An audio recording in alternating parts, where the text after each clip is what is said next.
Hey yo, friends and family and... Oh my god, wait a second. Alright. Hey yo, this is Morgan Zane and welcome back.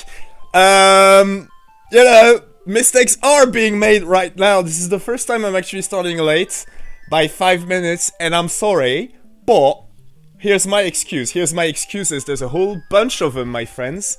My hair looks terrible. They did a terrible job down in makeup. There's the yeah. This is just give me a second, okay? I'll be right back.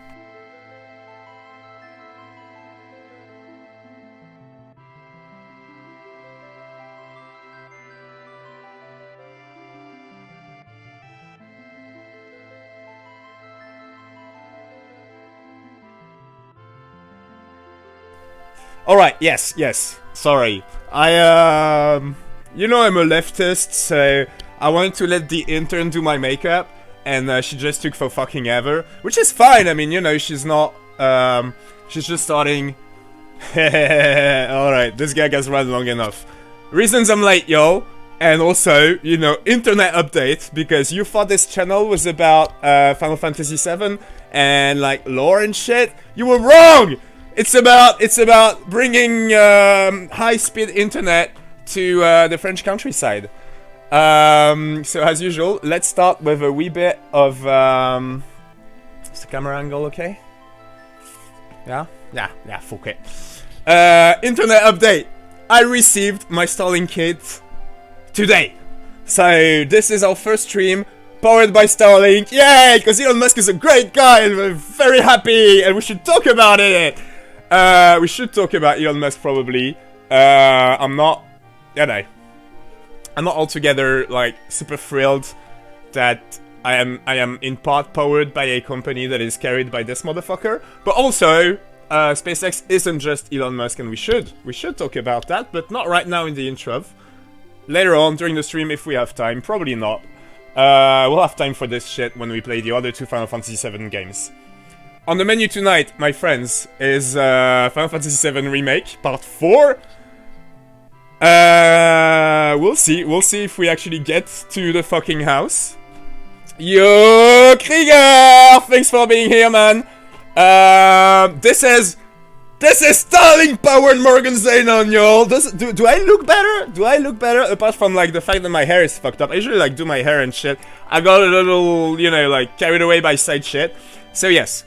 Starlink is the main thing. I had to test shit out and stuff, but if I'm being honest, Starlink is not the reason I was 5 minutes late. It's also, I changed the SSD on my laptop that I actually use for the, webcam for now. And I tested everything. That was already the case day before yesterday when we played Ever Crisis. I kind of forgot to, like, reinstall Remote Play, which allows me to tap into my PlayStation. Sorry, this is super not interesting. I'm just telling you guys that I kind of freaked out, like, when I kind of set up to, like, launch the little stream with the, normally, like, there's the background music, like, right now and shit, like, 5 minutes before, and then I realized I had, like, 10 minutes of shit to do. That's why I was 5 minutes late. Because tons of shit has changed! And hopefully, you'll start to feel the difference, and this shall get more professional, so, we shall see. But yes. Good thing that I was late. I was in very recently, I was discussing with somebody whose mind I absolutely love about when you apologize, should you give the reason why you're apologizing? Typically, if you're late, should you say, I'm sorry I'm late, but, and then explain why you're late? Or should you just be like, I'm sorry I'm late, and you don't need to explain? And, there's sort of this, I mean, there's a case to be made for why we should not, it's kind of fucked up that we're always trying to justify every fucking thing, always being on the defensive and shit, and then we take that into our workspaces. I don't, because I don't have a job, but you guys, most of you guys probably have that shit, where, like, if you're late for work, you need to justify why. You can't be like, I was late, I'm sorry. Actually, I think you should not even say I'm sorry, you should just be like, I'm late. Where was I going with this? I don't know, just, yes, interesting. I do feel like I owe all of you guys a reason for why I was late tonight. And instead of, like, making up for it by starting to play the game fast, no, instead of, I'm rambling on and on about being late and then the metaphysics of it all. Yeah. I was gonna do a whole thing about... No, actually, I'm gonna do a whole thing about... So, the times... You know, the schedule, y'all. I wanted to stream twice a week for 3 hours. That was sort of like the baseline I set for myself when I set out to do this project. And then I had a bunch of, you know, criteria for when I wanted to stream. That eventually led me to Tuesday earlier than Thursdays, and then Thursdays starting when we start, so like 10 minutes ago, normally, or 5 minutes ago when I'm late. And the main reason for that, so there's reasons why it ended up having to be Tuesdays and Thursdays. I'm not gonna get into that right now. The reason it is so late on Thursdays, which many of you have, you know, told me that they wished it was earlier. The reason I'm starting so late on Thursday is that it had to be on Thursday for personal reasons, and on early Thursday nights, Backseat is on Twitch. So it's Backseat is a political talk show on Twitch, but it's about, like, France politics, and it's in French. So if you're not a French speaker, I guess it is absolutely not interesting. And I'd say even if you're a non-French speaker, it's probably not as relevant to you as it is to me. So I always watch Backseat, and I did not want to, like, stream during it. But also, this is the first time they're just back from a break. This is the first time I'm actually doing the thing where, like, I watch Backseat, and then right after I jump into the stream. The whole reason I'm telling you all this is not like, look at how woke I am, I watched Backstreet. Backstreet boys, alright!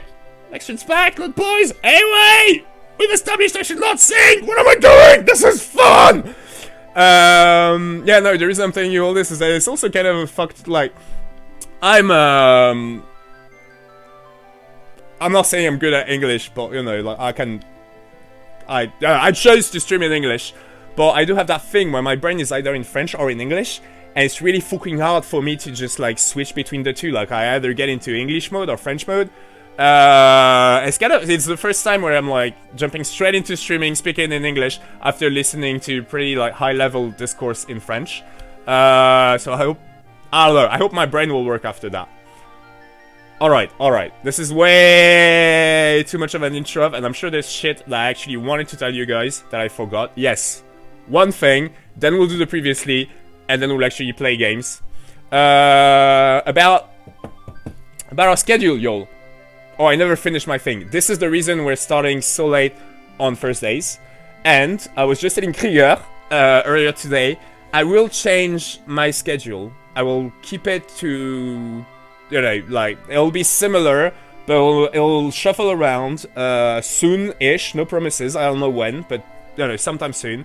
And I guess I'll probably, like, shift the hours earlier so that we're more, like, European friendly. I forgot to text my American friend that I was streaming. Never mind that. He'll forgive me. Yes, so I will shift it to earlier dates. I'm not doing it right now, and I won't do it in the extremely near future. The reason for that being that I don't want to shift my schedule around too much. And so I'm waiting, you know, until, like, I'm pretty sure that we're making the right move, rather than, like, making a move now and then shifting it again in 3 weeks, and, you know what I'm saying, having just, like, a blurry fucking thing. I know you'll fucking love me. I know many of you rely on me to fall asleep on Tuesdays and Thursdays, and I do not want to break that rhythm. So when we shift hours, it'll be a very conscious and thought out decision. I know a shift needs to be made. I'm just not quite sure what the right shift is. So we're still on for, you know, Tuesdays and Thursdays, same hours as usual, for the, well, not foreseeable future, because I'm just telling you right now you should foresee a change soon, but anyway, soon, trademark, not right now. Alright, about that, the plan always was, in my mind, that Thursdays would be, you know, dedicated, not autographed, dedicated to Final Fantasy VII Remake. Which we've been holding true to so far, and we will keep on doing that. But with Rebirth coming out in just, it's 4 weeks now. It's 4 weeks, and it happens to be a Thursday, so I definitely want to, like, fucking play the fucking game on Thursday. But I want to finish Remake first. So what we're going to be doing from now and throughout February, y'all, is play only Remake on this here channel. So Tuesday evenings will also be Remake, and we'll just focus on that. And that's alright. Rebirth will come out, we'll play it a bit, we'll ride the hype, and then we'll get back to OG end of a crisis, and that absurdly deep, or maybe not deep, but like we get back to overanalyzing shit, where I myself realize, you know, that, well, I was wrong about that, definitely not, never mind. You know, we'll do all that, but until the 29th of February, full steam ahead, motherfuckers, we'll be playing only Remake. So yeah. Alright. I will upload everything onto YouTube. When I say everything, I mean like our playthroughs, not everything. I'm not start filming myself the whole... yeah, not everything in my life! So what happens on my Twitch channel, I'll go to YouTube very, very soon. Hopefully this weekend, but again, no promises. I'm working on it. And as always, I said this was the last thing before the previously, and then we'll get started. But there's a last thing about the Starlink thing. So we are on Starlink. So far, I think it's going alright. I'm very, very optimistic. The internet forecast is, you know, is looking pretty good on my part. No, Krieger, you really don't want everything about my life. Trust me, bro. You don't want to know. You do not want to know what happens behind closed doors. Only good show, of course, you know. It's like, I mean, there's fucking bomb making, okay? I'm Jesse. We've established this. I am Jesse. I make bombs. It's just, you guys could get into trouble for, like, watching me make bombs live and stuff. So, anyway. Starlink. It's literally, so I received it today. So it's just like, it's set up in the middle. It's literally fucking in the middle of my garden. Not, you know, it's like a satellite shit. You're supposed to put it, you know, way up high so that there is no obstruction. There's very much obstruction tonight. And also, Starlink itself warns you when you turn it on that it'll take 12 hours for it to, like, calibrate and shit. So, even if tonight is not as internet smooth as we could hope for, it does not mean that we're not out of the doghouse. It might just be because I still need time to work on where I put my actual Starlink kit. And also, it getting calibrated. But again, so far it's fucking great. I kinda, you know, like, low-key stress tested it earlier tonight, and I was happy with the result. But nothing takes as much fucking bandwidth as what we're doing right now, so this is the real fucking trial by fire. Enough about the fucking internet, Morgan! Okay, previously, on Final Fantasy VII Remake. So we are still essentially based in the Sector 7 slums after our first successful bombing mission, where we blew up a fucking reactor. And then the gang, Avalanche, the actual eco-warriors, kind of told us, hey, yo, Numa! So happy you're here, bro! Welcome! And then the Avalanche guys, you know, kind of were like, you know, you're a bit of a dick, bro, like, we've got values, we're doing this for the planet, you're in it for the money, and we need you to sit this one out, because fuck you. And we're kind of like in that state when Jessie came to us and was like, yo, come see me.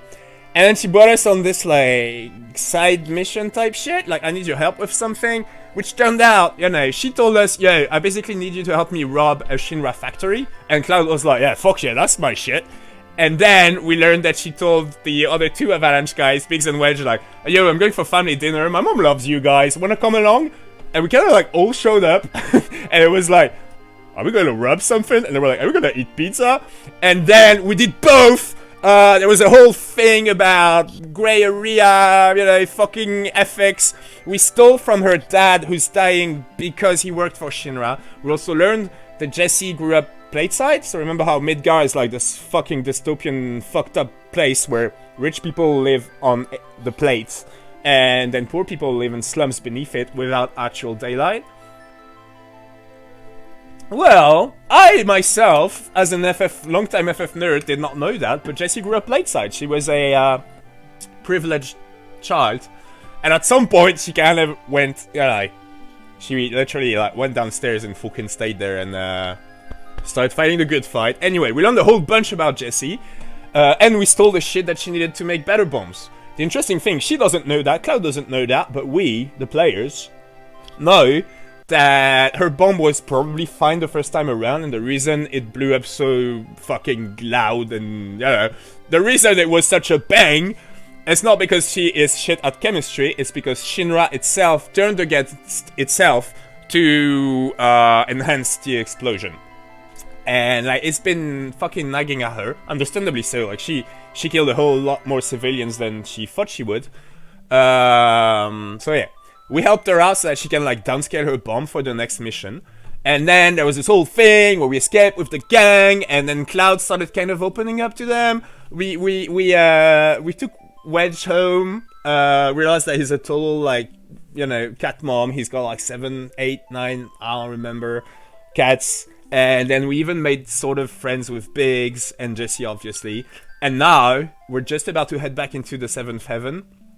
And if you've been watching me play OG and Ever Crisis, in both those games, we've actually gone on a second mission with Avalanche. Is that what's going to happen now? I don't know. Let's find out. Let's fucking go. If things work, which they do, because life is good, except for the fact that I started the wrong game, which is not great. Mistakes are being made. That's alright. We all make mistakes, don't we, guys? Alright. We're on! Welcome back, everyone. I am excited. This is Starlink-powered Morgenseinen. Let's see how it goes. Any button. I can press any button. Continue. Yes.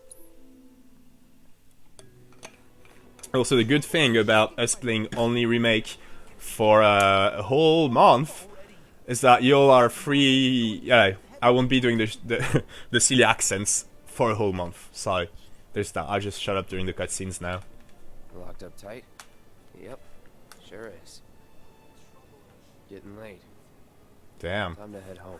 So, if you were here till the end last week, we reached the 7th heaven, and I was like, you know, it's getting late. So I'm not gonna click on that door because I feel like there's going to be tons of cutscenes. Nope. Let's go home. Do you all think we can talk to Mako? I want to talk to Mako.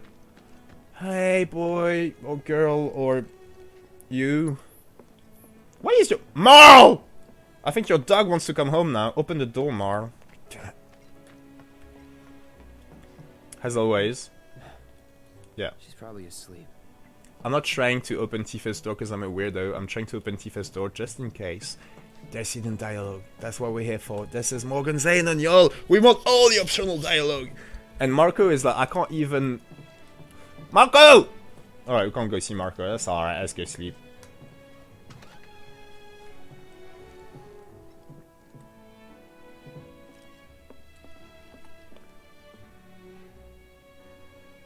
Interesting. I do believe that rest will just like replenish my HP and MP, but just in case. There is a minor spoilers for another Final Fantasy. Look at the little tag, you guys. I did it.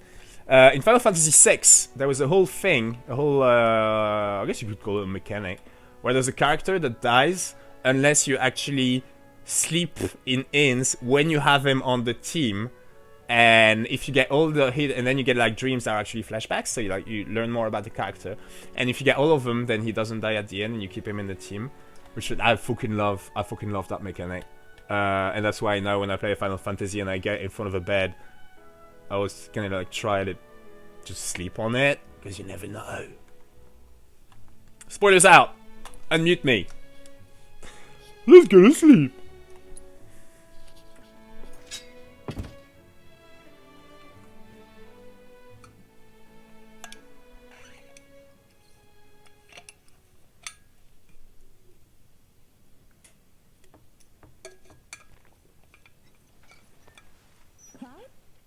Yeah, You were out for a while.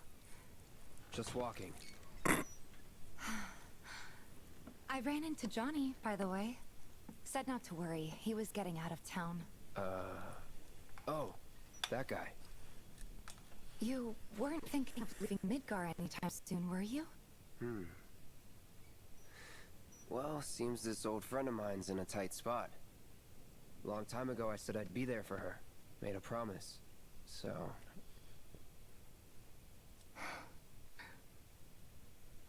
Can't say this is quite what I had in mind when I put that on you way back when. Do you want to talk? I'm listening. Huh? What's with you all of a sudden? With me? Like you're losing that hard edge. That bad? Not at all. I like it. Maybe Marlene won't be so scared of you next time.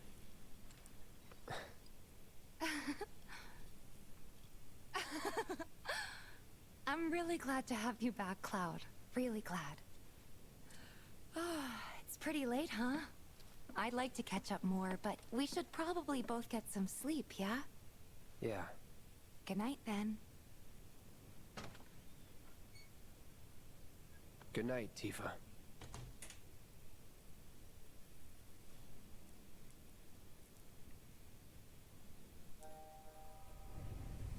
Yes.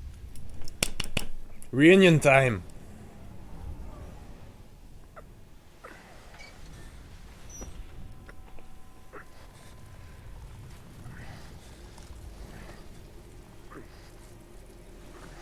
Sleep and dream the sweetest dreams.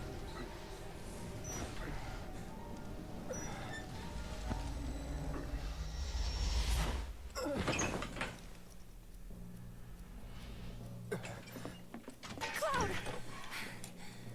What's wrong? Come with me! Quickly! Holy shit, what? We were getting ready to set out when those things showed up and came after us. They're all seeing it! Barrett and Jesse are holding their ground, but for how long? I don't know. Let's go. Right.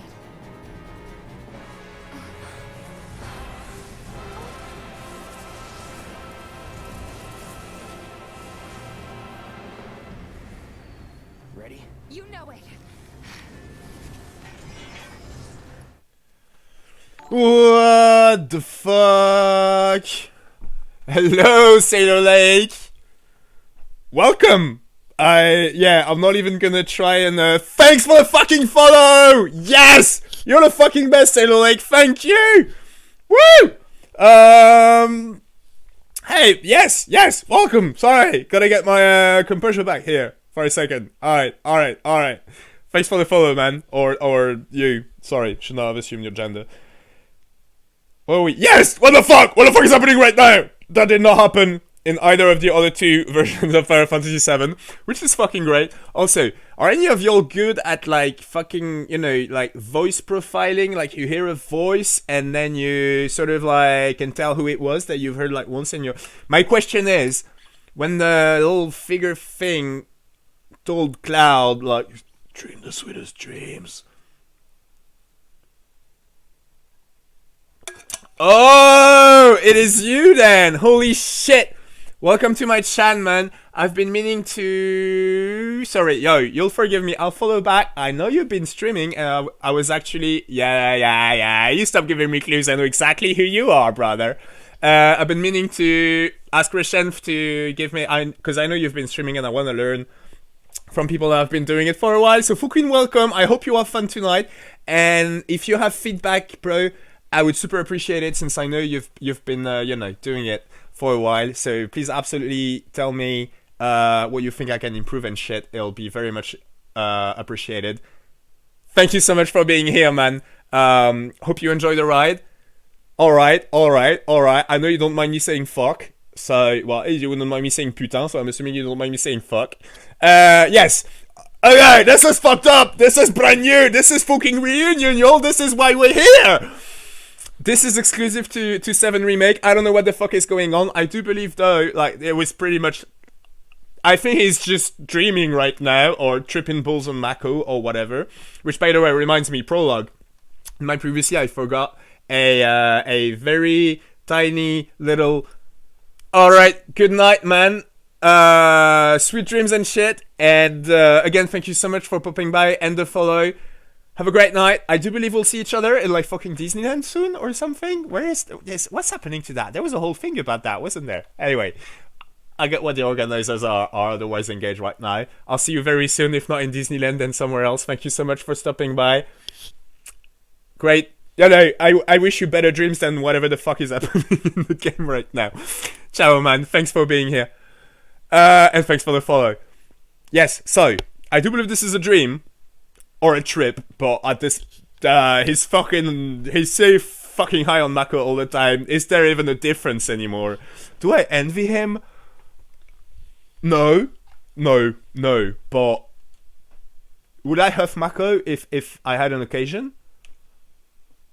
I don't know. Would you? Alright. End of the No, I haven't even started my prologue. Last week we had the Nibelheim flashback where we saw the promise. He just referred to it. So him and Tifa are childhood friends, right? And when they were kids, and again, kids to me in the older version of the game, I thought they were like 8.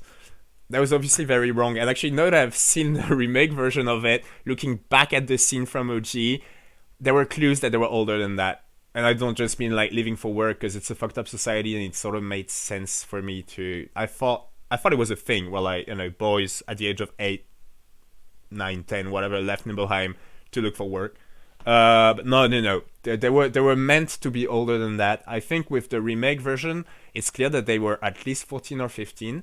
And yeah, I was just wrong about that. I think they were always meant to be older than I thought they were. Anyway, a tiny detail that I did not point out last stream was that we can see Cloud's eyes in the flashback in Nibelheim, and his eyes were blue, but they were like dark blue, not this weird fucking like glowy, you know, light blue green fucking Mako junkie shit that he's got going on now.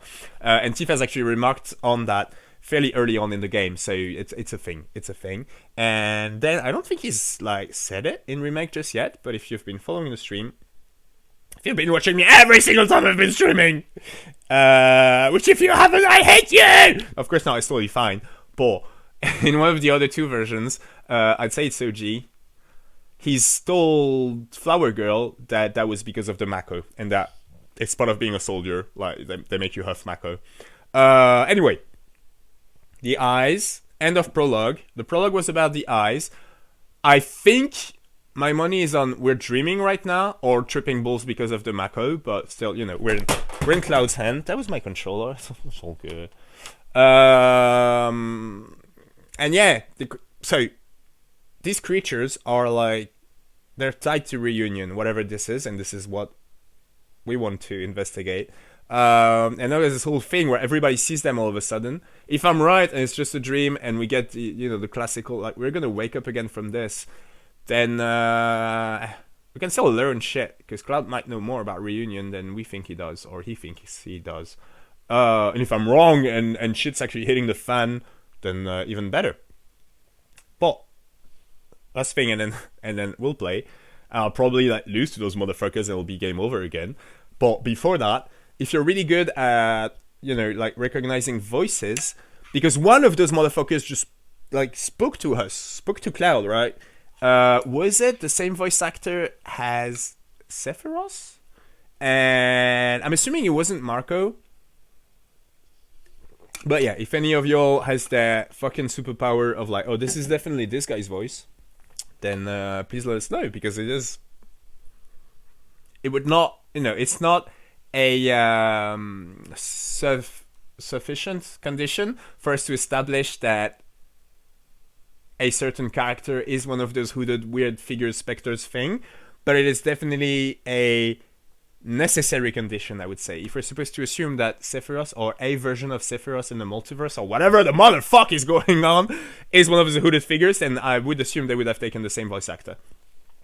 Alright. Let's fucking play. Let's head for the bar. Let's head for the bar. That's always a good idea, man. When I have nightmares, that's what I do. I head for the bar. I need to remember how to play the game. We're good.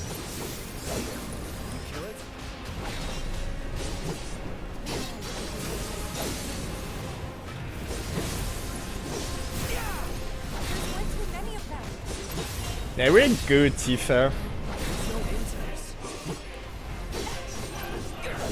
Just keep fighting!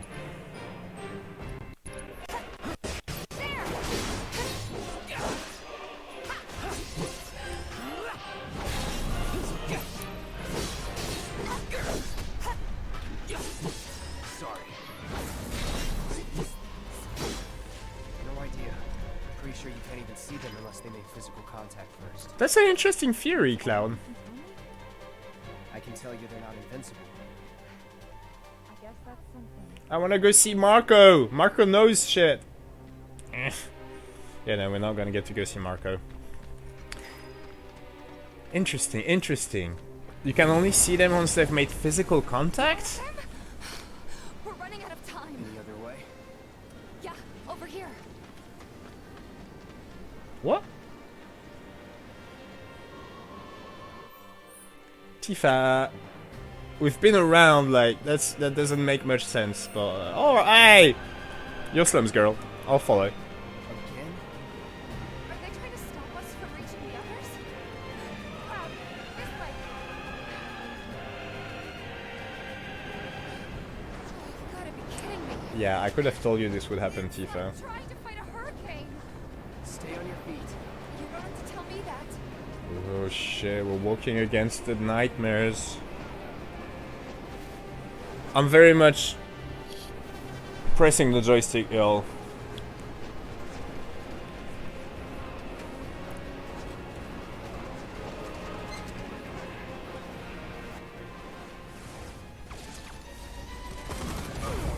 Barrett! Give me a break. Jesse! Barrett! Where you been?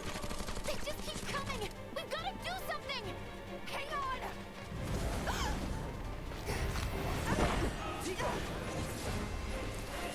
Cloud! Get the fuck away from Tifa, you motherfuckers! Brace yourself. Oh, break yourself. So, last week, I was trying to remember where, check yourself.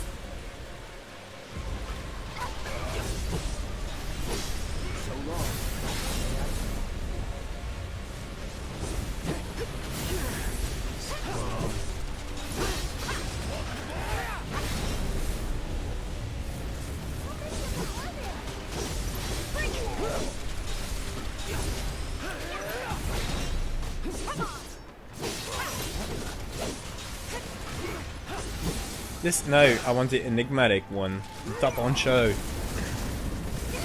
Yes, this motherfucker.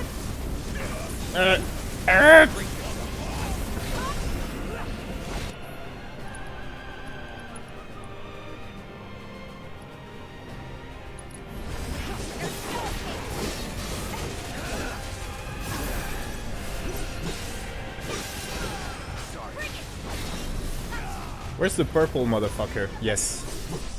You. This is the one whose ass we want to kick. Alright.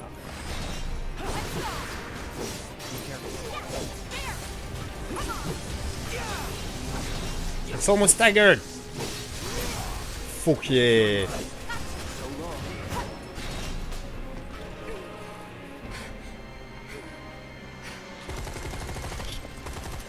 How's your ammo? Running low! And that's why you use a sword. Jesse!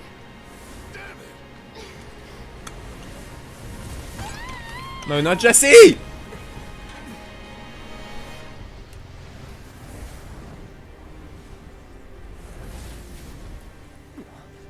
Huh? The hell? Jesse. You okay? Me and my two left feet. Easy now. What's going on? What's happening? We ain't putting on a damn show.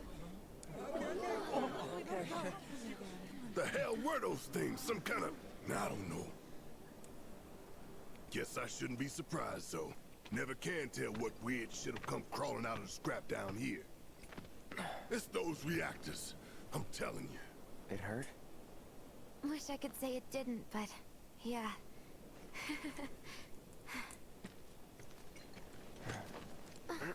Holy shit, Cloud. God, this is so embarrassing.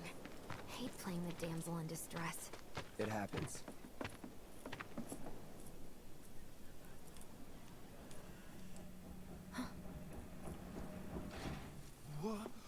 What did you do to your leg? Does it hurt? Not nearly as much as the fuss everyone's making. Still, I think you ought to avoid putting any— I'm fine. Oh. That's enough. You're out, Jesse. Huh? What about the mission? We already sent Biggs in, remember? Don't tell me you're thinking of calling it off. No, we got this. The hell you do. If you need someone to step up, I'm your man. Oh.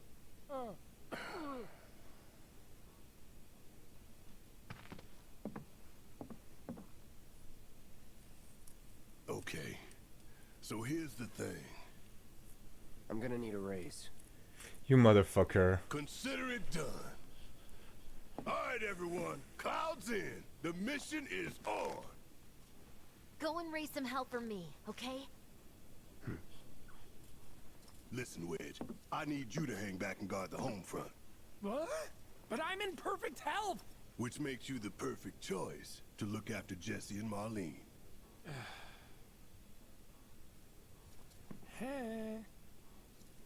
Let's get this show on the road to Mako Reactor 5. Once you got your gear in order, head to the station for the meet. Got it?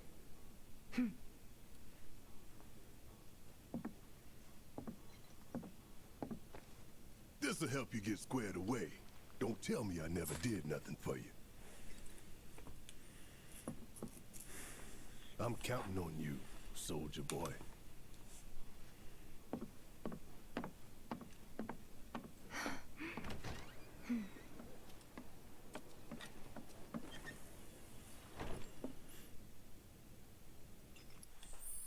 Oh my god, so much to say. I should start by the I really should not be doing this. I know I should not, but ladies and gentlemen, this is Mako Reactor 5. A little bit of Tifa in my life. Okay, alright, never mind. You saw where I went with that.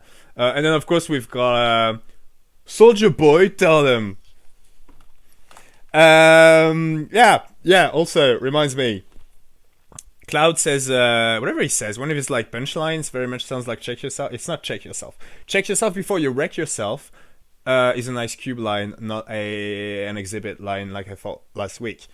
Alright, all that being out of the way, enough with the pop culture, Morgan. Let's talk about Final Fantasy VII Remake. So that was not a dream! All them motherfuckers saw those weird Spectre things, right? Fuck! Weird! It's like everything's getting influenced by it, not just Cloud's trippy self. So it was not a theory at this stage, but I was kind of thinking that the whole reunion thing was just him, if that makes any sense. Right, Krieger, you got that reference. A little bit of Iris by my side, a little bit of Jesse is all I need. Alright, enough! Morgan, shut up. Focus. Ladies and gentlemen, this is Mako Reactor 5. Yes. That was not a dream. So they see them. The whole universe is impacted. Yes, my theory was kind of. It was not a theory yet. I was just kind of thinking that like the whole reunion thing vibe shit was a kind of like parallel consciousness type deal, if that makes any sense, where I thought that Cloud in Remake somehow was inhabited by the consciousness of Cloud from the OG world. Do you know what I'm saying? I feel like this very much confirms that this is not the case. And like Ares had a thing too, but there's reasons why that did not bother me as much as like Tifa, Barrett, and Jesse at the very least seeing the thing.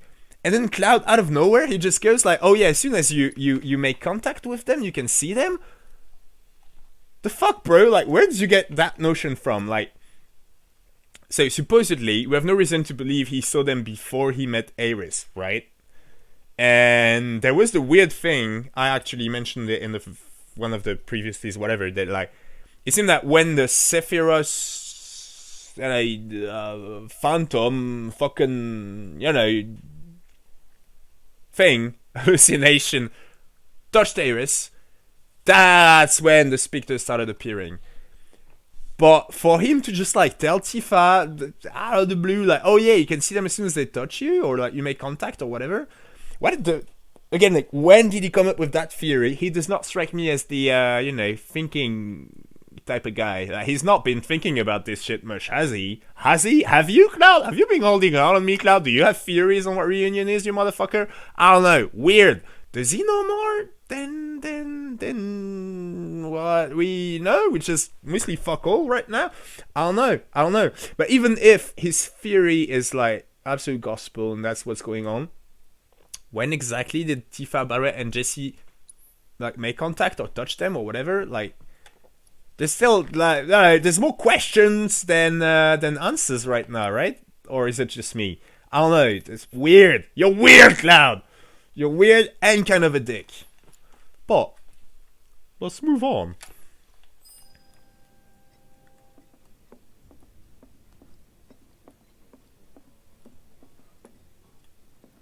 Forgot to give this to you, bro. Your prize for taking the top spot on the darts leaderboard. Woo! Fuck yeah, you're in it, Wedge. Maybe we can play around together. We can totally play around together, Wedge. I'ma fucking smoke your ass if I'm not on stream. If I am, you'll win all this shit. You'll see though, we just got a materia. Cause I'm the fucking best at darts. Yes, sirree. Alright. Sorry about menuing again. Let's just see what it is that we got. After so much, fucking pain and... oh, we've kept the SS materia. What the fuck is luck? What does luck do? I don't know. But it sounds like drop rate or like Gale. I don't know. It sounds like the kind of shit I would normally equip just to get more,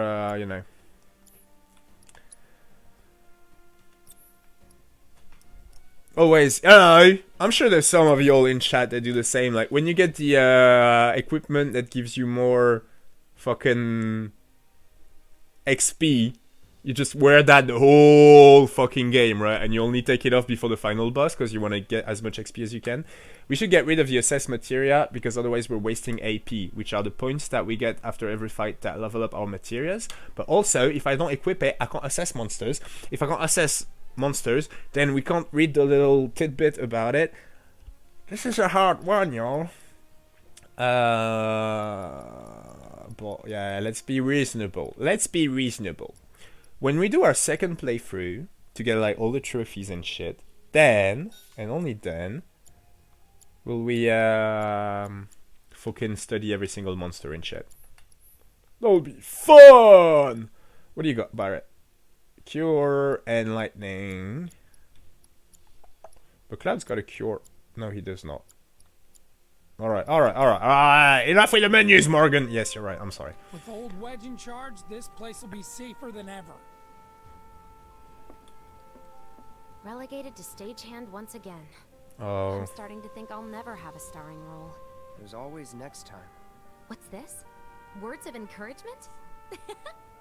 Thanks. I need them. Once the mission's over, you gotta celebrate with us, alright? Don't be a hero, okay? Just get the job done. If I didn't know any better, I'd swear those rope things were after me. Oh shit. Be careful out there. That's really interesting. Once the mission's over, you gotta celebrate You've said that. with us, alright? Don't be a hero, Eh. okay? Just get the job done. The apparitions were after I'm counting on you, Jesse? bro. Don't let anything happen to the others. Good luck out there, bro, and take care. With old Wedge in charge, Alright. this place will be safer than ever. I just, yeah, I did not show you guys this. I'm the motherfucking king of darts. I deserve that luck up materia. And like I said, I've got no footage to prove it. But it took me like 5 minutes tops to do it off stream. I fucking challenge any and every one of you to a darts challenge. Whenever you want. Alright, let's get going. Sure. After you take a deep breath. Huh? I can tell you're nervous. That obvious, huh? Okay, I'm ready now. You can change the equipment of allies who have left the party, switch out materia and accessories as the situation demands. There is a meta... I'm not even sure it's a joke. Let me put my little tag up. and even with the tag up, I'm not going to like super spell it out, but if you've played any of the 7 versions, you probably know what I'm referring to. The twist, the one thing that everybody remembers about 7. And you know, there's the whole thing where you can lose shit. I think? I'm pretty sure that whatever the person has on them when the twist happens, is that obtuse enough? You just lose it forever. And I think, and obviously a big question is, since it's different universes, will the twist still happen in this world? We don't know. We'll know very soon, like next month. But yeah, until then. Anyway, sorry. I'm sorry, y'all. All of you who have never played 7 in any of his versions, that was probably the weirdest fucking thing ever. But yeah, some of y'all know what I'm on about. Cute and funny, and makes sense as a mechanic. The light is weird as fuck, right? I thought it was just because we were in Cloud's nightmare, but then it seems we're not in Cloud's nightmare, and everybody just sees weird random fucking robbed figures. So why is everything fucking blue? And what's that? Sorry, I'm just checking if there's any side quests, but no, we can head straight to the thing. The fact that this random guy... All that shooting and screaming right in our own backyard. And yet Barrett and his crew were firing in every direction. It was terrifying. Sorry, let me just shut up and kind of like get how people feel about it in the slums, and then we'll talk about it. Because, yeah, okay. Yeah. Jake! Oh, can't you learn? You have to treat them with kindness and respect. Were you even listening to Wedge? Hi, kitty. Wanna be my friend? Everyone's blind to accept. But we know better, huh? My neighbor told me first thing today that I should turn on the TV. And boy, am I glad that she did. Me too. I don't think I've ever seen a terrorist manifesto in the news before. Our manifestos on the news, yo. Probably not the one we wrote, but still kind of cool. Oh, I can't. Alright. So, general feeling seems to be that people definitely heard there was something happening tonight, but they have no fucking clue what it was. And it was, to them... You'll tell me if I'm reading too much into this, but what I'm getting from the side dialogue is they just saw us, meaning, you know, Tifa, Cloud, Jesse, and Barrett just fucking firing off at nothing. Does that show anything? And of course, you know, it gets like Game of Telephone turned into monsters were here. Exactly.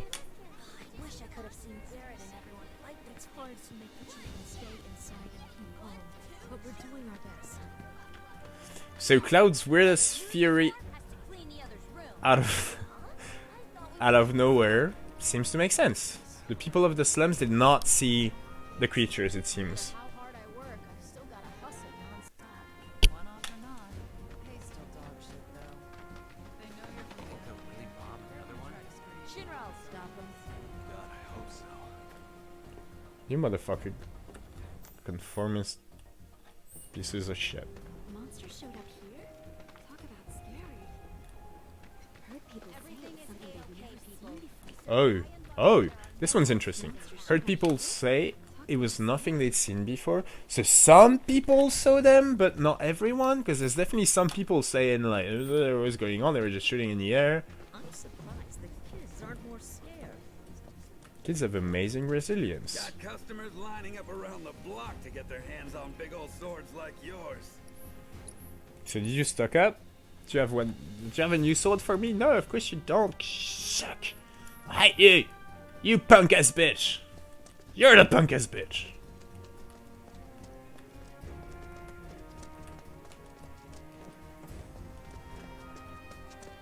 Whatever happens, I believe in Shinra. Yeah, Shinra for life. No one's telling me not to use mine.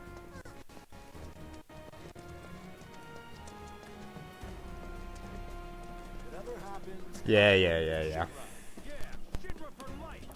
No one's telling me not to use mine. Hey there! How's it going? anyone's ever gonna beat that record of yours. It's incredible. You didn't count the random nightmare monsters? I think it qualifies as a fiend. I bet Chad's got nothing for us. I hope you will continue to help me gather vital information for my research.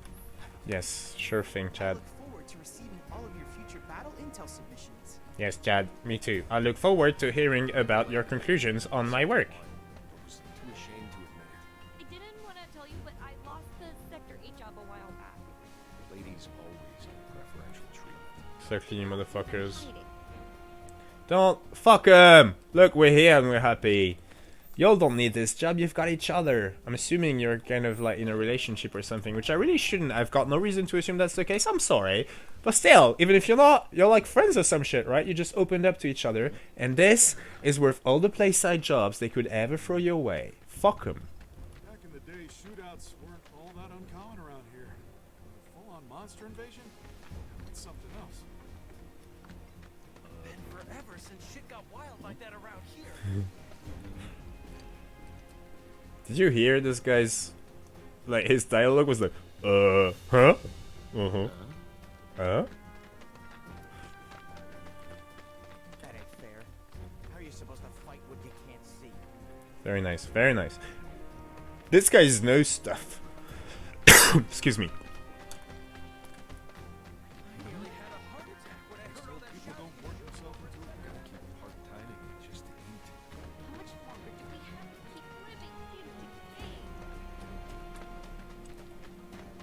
He's still outside and on his own. Doggo. Marl! Take care of your son or daughter or kid. Woman. You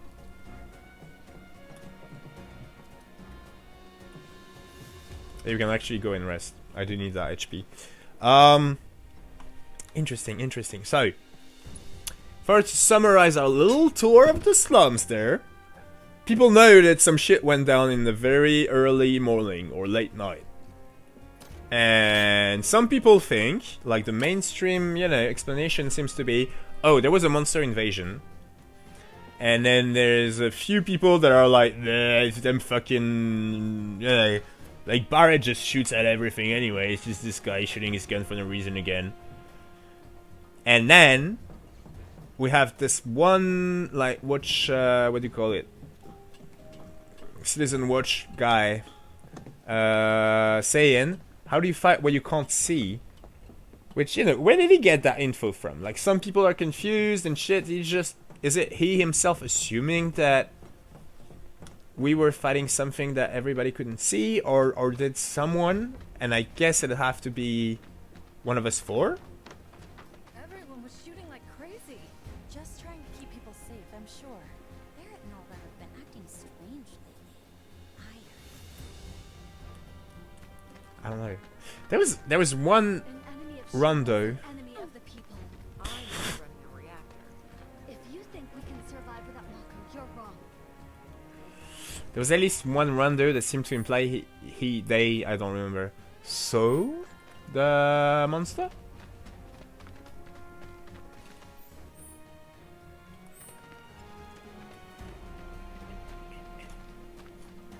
Let's ask the cats, they might have some insight. Anyway. Reunion. Again, I'm assuming that whatever reunion is, those weird apparitions. Apparition? Is that a word in English? Spectres.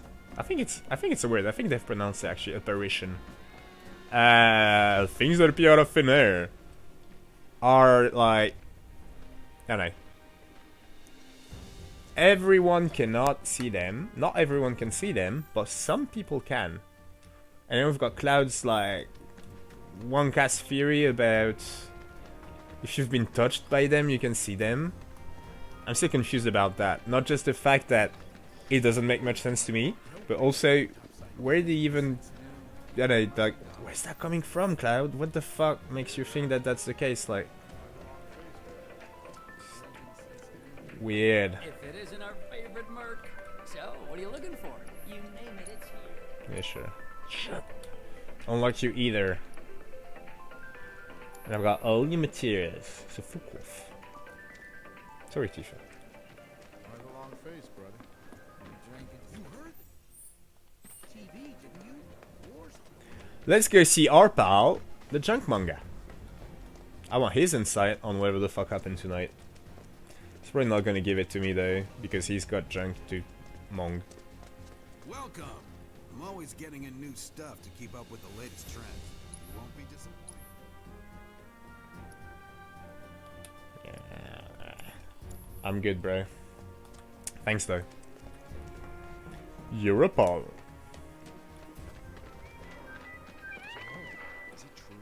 Telling you, man, it's fire. Still rocking out to that song I gave you. Telling you, man, it's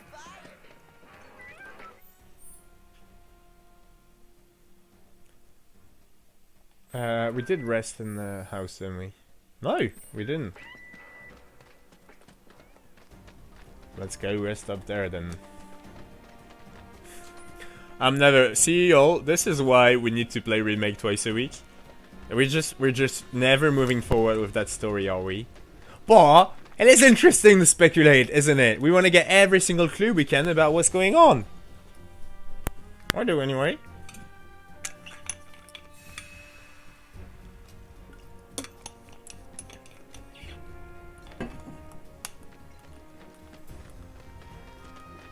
Alright. I do believe we're about done with our tour of the slums, which means we can move on with the story.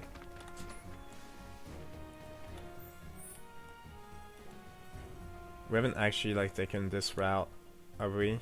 Oh yeah, no, this is Wedge's house, so we've been there.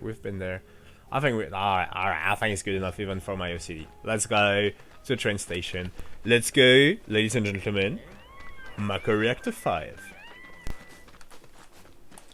Still though. Jesse seemed to think that they were after her specifically. Just got done talking with the guys who tuned those bikes. Yeah, you said that last night. What the hell's so bad about using Mako? That they received a bomb threat from the eco-terrorist group Avalanche. President Shinra had this to say: Avalanche has declared war on our way of life, and all who have chosen to embrace the miracle of Mako energy. Have faith, my friends, for together we will overcome this trial. For the first time since the ceasefire with Rinkai was reached, the threat level has been raised for all of Nisar, leading all of us to wonder if this is only a prelude to greater violence. This is interesting. I wish we had a reaction from Tifa at that, because you know, President Shinra pretends that they've received a bomb threat from Avalanche. And if this were OG and we only had the info about Avalanche that we get from OG, I'd be like, you know, he's clearly full of shit, because none of the Avalanche guys we know would have sent a bomb threat before going to plant an actual bomb. But now that we know everything about Avalanche and that we're a splinter that got, you know, fucking, what do you call it, put aside, asked to, you know, we got kicked from the mainstream Avalanche because we, when I say we, not Cloud, the rest of the gang, were too extreme. Could, like, mainstream Avalanche have actually sent a bomb threat? Are they, you know, now that we've opened the door, is the mainstream Avalanche ready to actually, you know, fucking bomb shit? Everyone should just come down here. It's safe. That is, it's deep that a kid that grew up here thinks that. I got my hands on tickets for the Loveless musical. Would you like to go with me? You do realize we're on duty. The slums are Avalanche territory. Stay sharp. Right. Sorry, sir. It's just that... Never mind. Honestly, bro, you deserve much better than this asshole. Don't... Fuck him. Join Avalanche! There are monsters on the plate too, right? Nope. That's not fair. Who knows? So which reactor's next? Nothing but duds today, seems like. Get out of there! I hate thinking that Avalanche won. Topside, still thinking about it.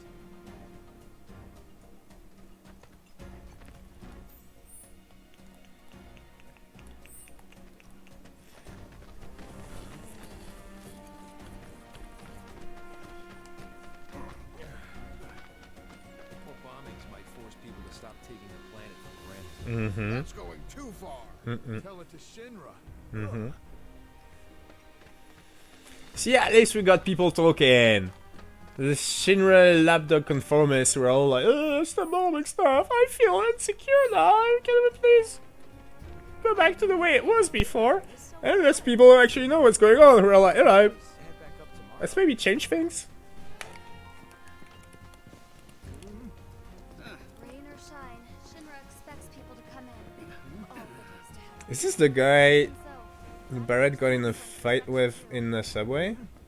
Rain or shine, Shinra expects people to come in. Oh, have a good day at work, Daddy. No. I'll pick up something sweet. Do you even know anyone that works topside? Cloud, you've exceeded my expectations. I hope you will continue to help me gather vital information for my research. Sure thing, Chad. Did we not buy Autocure? We didn't even buy it? We should buy it. We're not gonna use it. We should have one. Did he always have that thing on his shoulder? What the fuck is that? I look forward to receiving all of your future battle intel submissions. Oh, I think he might have. It's just a little silk little thing, is it? My friend missed the train back the other day, so she ought to be coming home on this one. I can't wait any longer. It's okay. I'm ready. You said it. I'm so happy. Me too. Right. Let's.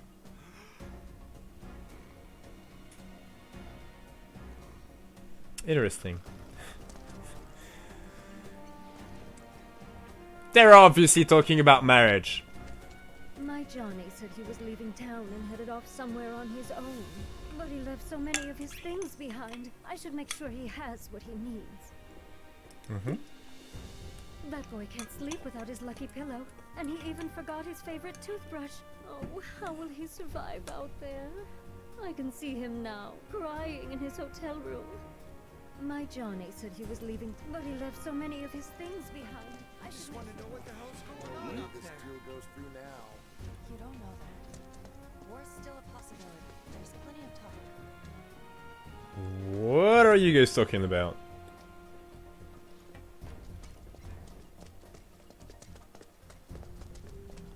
Even some of the folks who work topside have been hassling us to open up the graveyard. Probably because they're stuck down here. There's halfway decent money in scavenging for spare parts.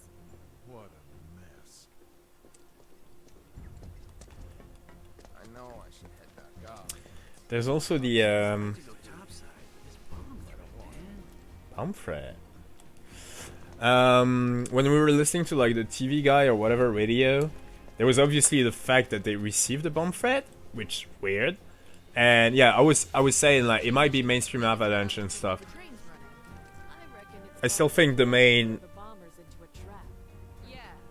exactly what she just said. Like my money is on it's just Shinra doing it for like fear mongering shit.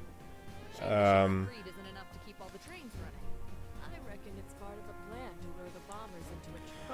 fancy meeting you here. Wait a minute, don't tell me. You're leaving town too, aren't you? Yeah, I can tell by that look on your face. You youngsters, the ones with a fire in your heart. I can see it in your eyes, burning brightly. Yeah. For old men like me, well, our job is to see you off. I know he had to go, I really do, but that doesn't stop me from feeling sad that he's gone. So sad, in fact, that my wife and I were talking about taking a little trip ourselves. You know, to make sure that Johnny's doing all right out there. Oh, fancy meeting you? Wait a minute, don't... You youngsters. Why do I get the feeling we're gonna meet Johnny's parents again? So yeah. My money is on, it's just Shinra, like, fear-mongering about the bomb threat. It's got nothing to do with Avalanche. Clearly not us, but not even another side of Shinra. But also, they've brought up Wutai again, right? They've said, oh, it's the first time since the war with Wutai ended, or the ceasefire was reached, or whatever, that the threat level is this high. And if y'all remember last week, when mainstream Avalanche, barged in, afterwards Biggs was sort of like, oh yeah, we're different. Well, we were sort of, we all got kicked out for being radicals. But also, there's weird shit, like, it seems that mainstream Avalanche wants to make common cause with the Wutai resistance. So essentially, like, the people that lost the war is always supposed to know at this stage. It's just another clue there again. There was that old lady that was rambling on and on, sort of like Morgan Zanen does about the war. It's all just, it's a big thing. Like, there was a war between Wutai, whatever that is, but it seems to be a region or continent or country or something, and a private company, and the private company won, and some people are still pissy about that, and even amongst the very group that is supposed to resist, right, like fight against that motherfucking company, some people are like, let's not make common cause with those guys, because we lost the war. Yeah, we won the war, but there was a war and we suffered because there was a war. Fuck them. Anyway, interesting. Politics, yo! Alright, people. Mission starts the moment we board that train. Aye, You sure Chief. you ready for this? Mm-hmm. Yes. We literally just spoke to every single person in the Sector 7 slums, Barrett. We're ready for Sector 5. On schedule? All we can do is hope. Today really gotta be the day, huh? Ain't no stopping this train we're on, son. A lot of people risk their lives to get it rolling. Already put the word out, more is coming too. You shut them all down by today, or we shut another down for you. Ain't on us, not us.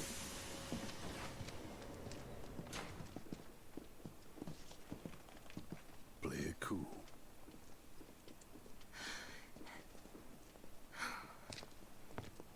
What?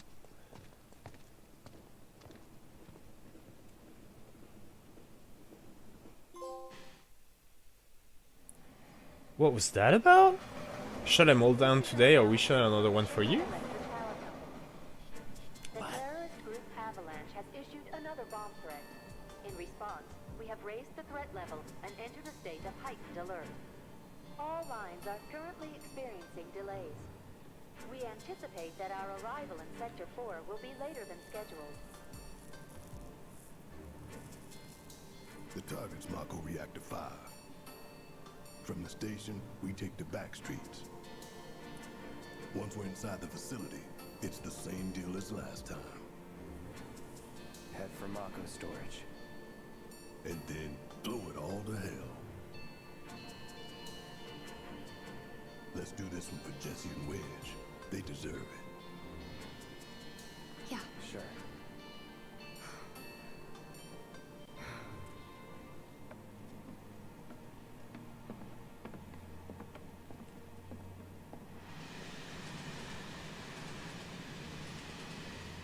I didn't think word would spread this fast.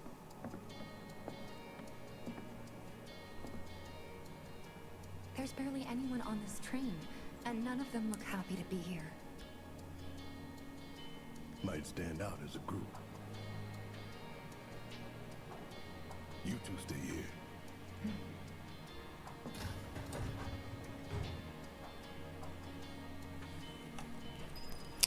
Tifa's having second thoughts again.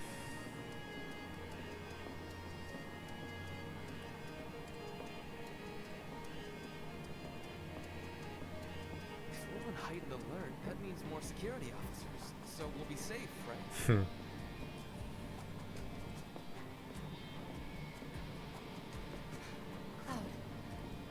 The train will be passing an ID checkpoint shortly.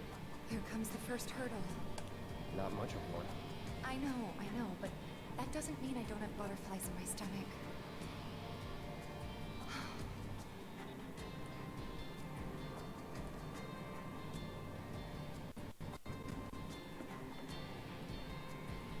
Hey, would you mind keeping an eye on things the next car over?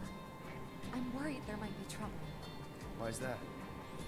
Barrett's always on edge before missions, but you know he's a good guy underneath it all. The people on this train don't. You'll be fine. Maybe, but I won't be until I know for sure. Be right back. Thanks.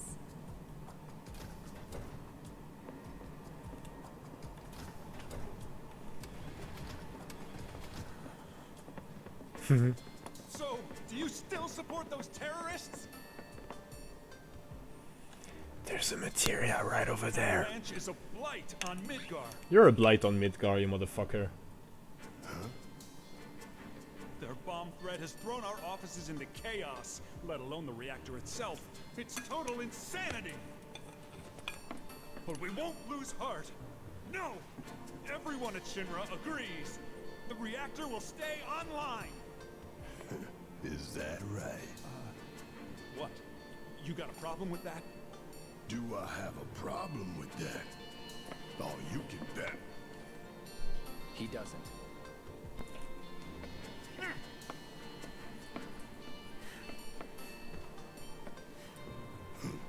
Asshole.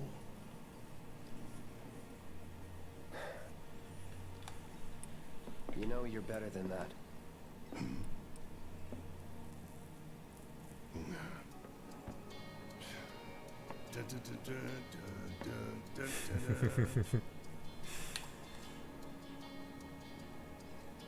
Alright, materia first.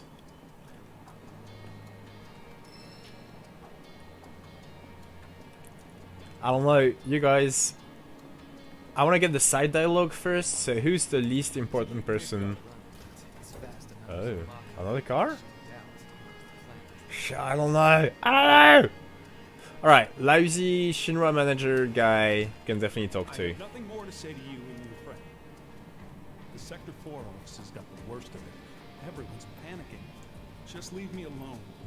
Gladly, you motherfucker. Just leave me alone. Also, I changed my... Again! I did it again! I changed my mind, yo! I was just saying, whoever issued the bomb threat was either mainstream Avalanche or Shinra itself.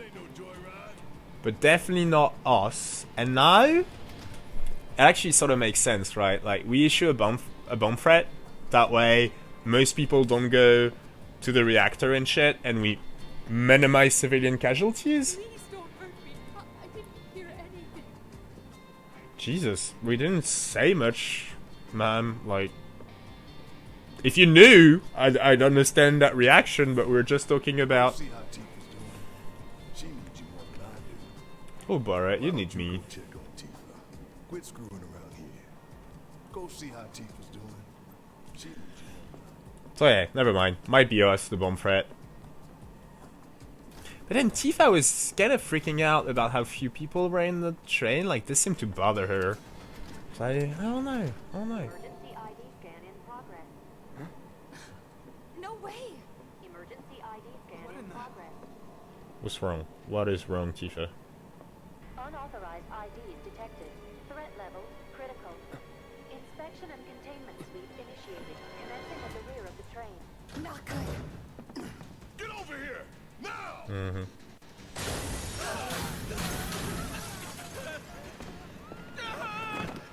Take care of them, Cloud. On it. Nice. Alright. You have to get to the next car. Yeah, it's all good. We got 3 minutes. Let me just fuck the slug rays up.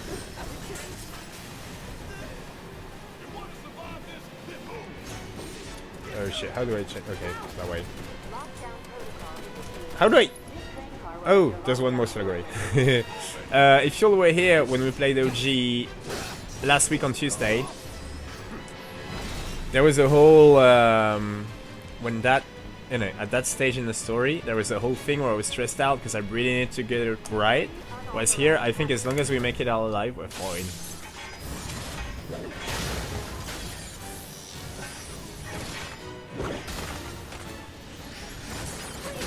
You have to get out of here. What are you doing? Trying to keep you alive. But I work for Shinra. I'm the enemy. I don't care. I don't want anyone to die. Please. I'll look after the others. My turn.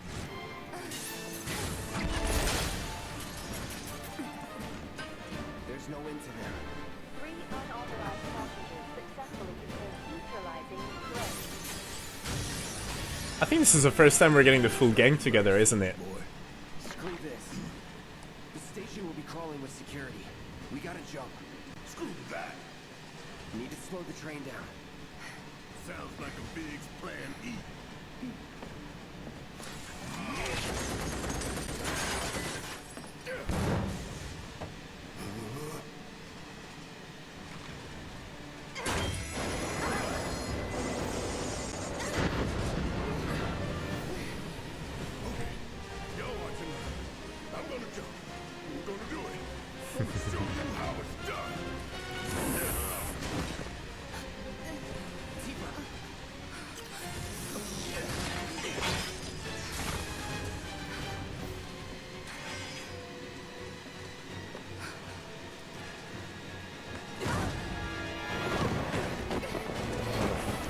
Fuck her, that's gotta hurt.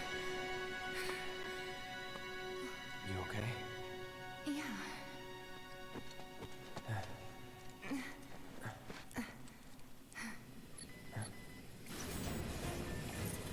All right.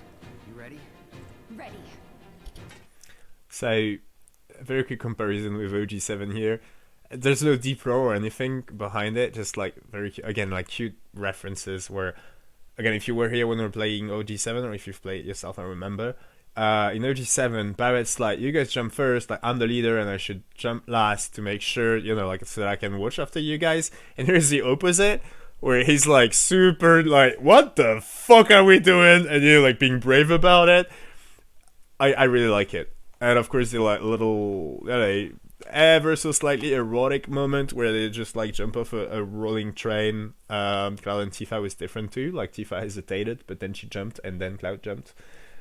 Interesting. Different worlds, y'all. Different worlds.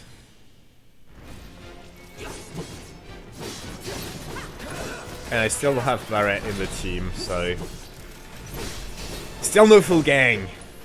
I want my three people in the same team. I want to play all of them.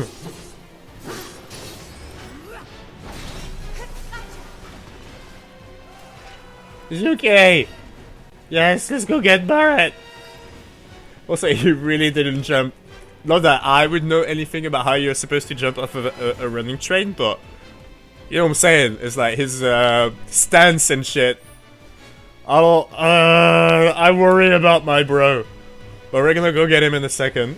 First, we're gonna buy some music. Hopefully. Got all the materia, no music, never mind. Let's get the RHP back. And we're gonna go explore the whole section of the train, y'all, just in case there's something there. In OG7, which I did not do on stream, but at this stage in the story, if you actually run, like, you know, in the opposite direction of where you should be running to, the woods, you end up in one of those, you know, like, eternal fight kind of thing. Do you know what I'm saying? Like, they're not monsters, actual Shinra gods, but they just keep coming at you, and so you can fight forever. I'm literally talking about it, Tifa. If you'd only listen to my streams, you'd know. Yes, will be just a second. I'm worried about Barret too, but we'll be right there. I know! That's my whole point, Tifa. I'm saying we're exploring everything, Tifa. Listen to me.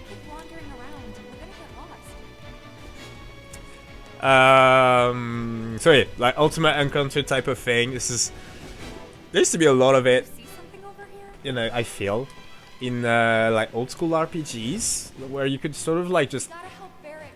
Okay, fair enough, let's go help Barret.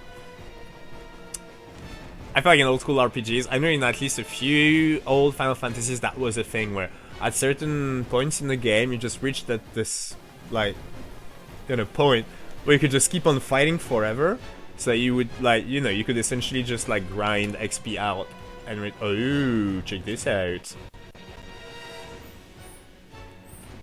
Sorry, Barret, we're exploring everything. See, this is a that's why I like video games, y'all. In real life, when your mate is in trouble, you can't be like, well, you know, life is scripted. You've got plot armor. I know you're not gonna die, so I'm just gonna like go grab a drink because I probably need to get in a fight right now to save your ass, and I'd rather have a drink first. So just like go back into the bar when you saw that your mate was in trouble in front of it, and like drink, like beer and a shot. You drink up, and then you go outside and fight. No, of course not. Like in real life, when shit happens, you need to go straight to it. Whereas in video games, even modern video games like Final Fantasy VII Remake, you just know that, you know, Barrett's not gonna die if you take too long. It's sort of like a fucking superpower, in it? If you could just like hit.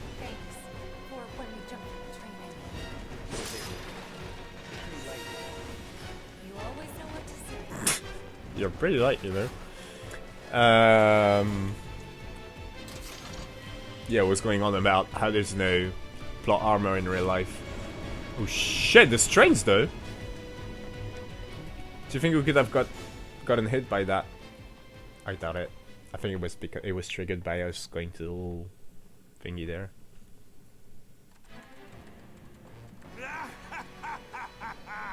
Well done, well done.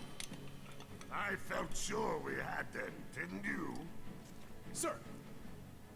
Born survivors, these surats. Speaking of which, where's the third?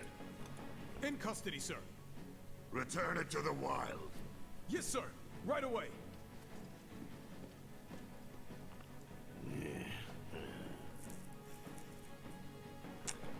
This motherfucker is head of Shinra security. So he's essentially the head of like the private army that Shinra's got going on. And then I keep referring to that scene because it was not in OG or Ever Crisis, and it's sort of like a really big deal.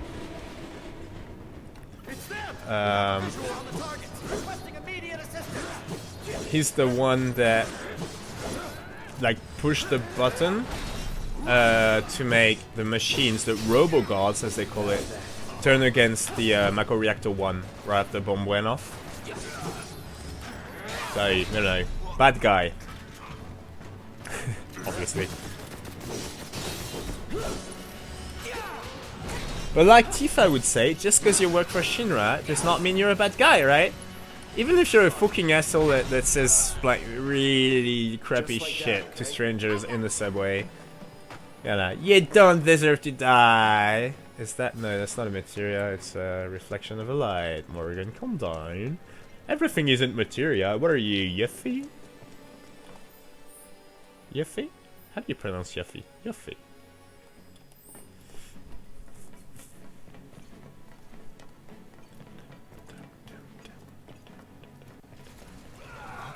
He's close. Come on. There. Barrett. Tifa, could use some help here.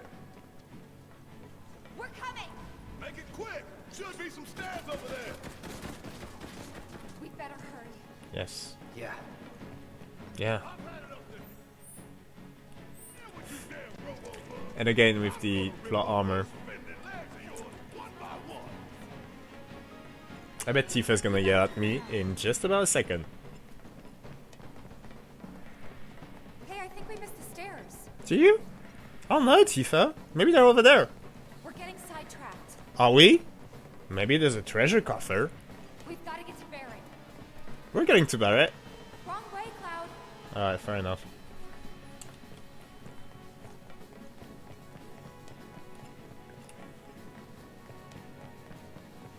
See, imagine if in real life you could just like take your time with shit. When shit gets critical, like, hey, what are you gonna do after high school? And you could just kind of go like, you know what, I'm gonna take a like gap year. I'm gonna take 5 fucking gap years and figure out who I am, because I'm like 18 years old and I don't really have a fucking clue, and asking me to decide what I'm gonna do for the rest of my life is kind of stupid. And then, you know, there'd just be plot armor. Maybe like your parents would be like, Tifa, like, what are you doing? I think you're supposed to go to university. And you'd just be like, nope, nope, I'm gonna explore that area. I'm gonna finish this game 100%.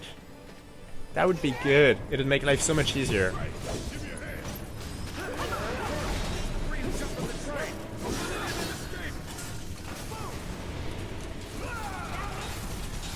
I think there's a grenadier. Like a grenadier! Like a grenadier!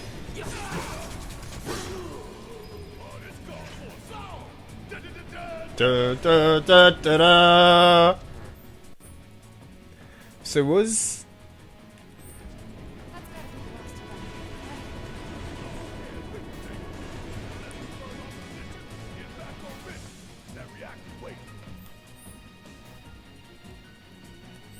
Heidegger said, you know, the third one was in custody, and then he was like, release him. Was he talking about Barrett? Did Barrett actually get, like, you know, what do you call it? Imprisoned. Get into custody and then released? Or was he talking about Biggs and he didn't realize Barrett was there? Probably Barrett.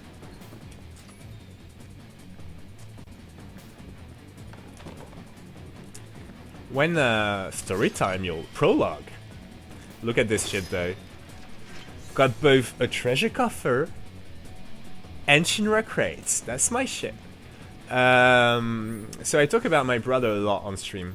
So Rishenf, your friendly neighborhood moderator, is also my brother. But my biological brother, let's say, who introduced me to Final Fantasy, and sometimes watches this. I don't know if he's here tonight.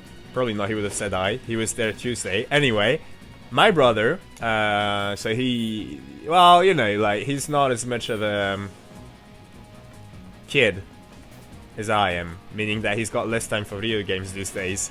He's got 3 kids and shit. But back when he was, well, when he was my age, he was already a dad, actually. Shit. I'm old. Not my point. My point was, when my brother was younger, he used to still play Final Fantasies as they came out, right? He's actually got this whole thing about, he's got a Final Fantasy curse that there's always something that happens that makes it so that he can't finish the games. But you know, I'm sure I'll talk about that again on stream someday. My point here was that when Final Fantasy X came out, if you've played 3 Final Fantasies like my brother and I have, and many people have done throughout the years, 10 was sort of the first, like before 10 up to 9, it was very much like you had there was no such thing as like a map that you could just like open and see where you were going and where your objective was and all that shit like you get in, I feel, every modern game nowadays. Definitely every Final Fantasy game, which is the games that I do play, but anyway. And so 10 was sort of the first one where you had that like mini-map and there was this huge like red blinking fucking arrow that told you like you're supposed to go in that direction. And I think I already rambled about like following a, you know, strategy guide and shit, where I actually still, you know, take pleasure from doing that sort of thing. And my brother was so mad at this in Final Fantasy X. He was like, this isn't a Final Fantasy anymore. Like, you know, there's a fucking blinking arrow telling me where to go. What I like about Final Fantasy is not knowing where to go and needing to talk to NPCs to figure out where to go. This is shit. And I don't know.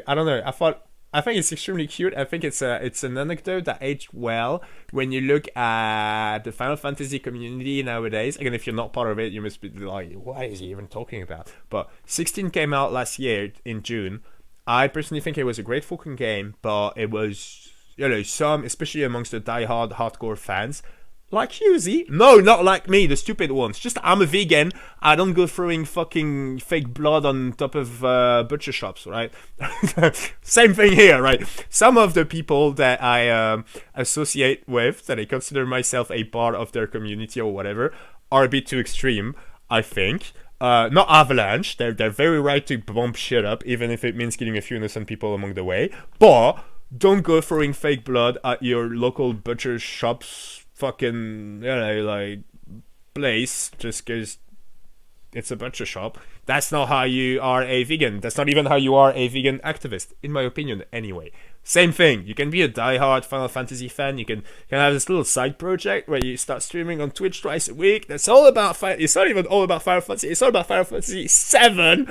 That's okay. But don't go being a dick about it. Anyway, when 16 came out, a lot of diehard radicals were like, diehard Final Fantasy fan radicals were all like, this isn't a Final Fantasy. It's an action game. Wah, wah, wah, wah. Wah, wah, wah, wah, wah, wah.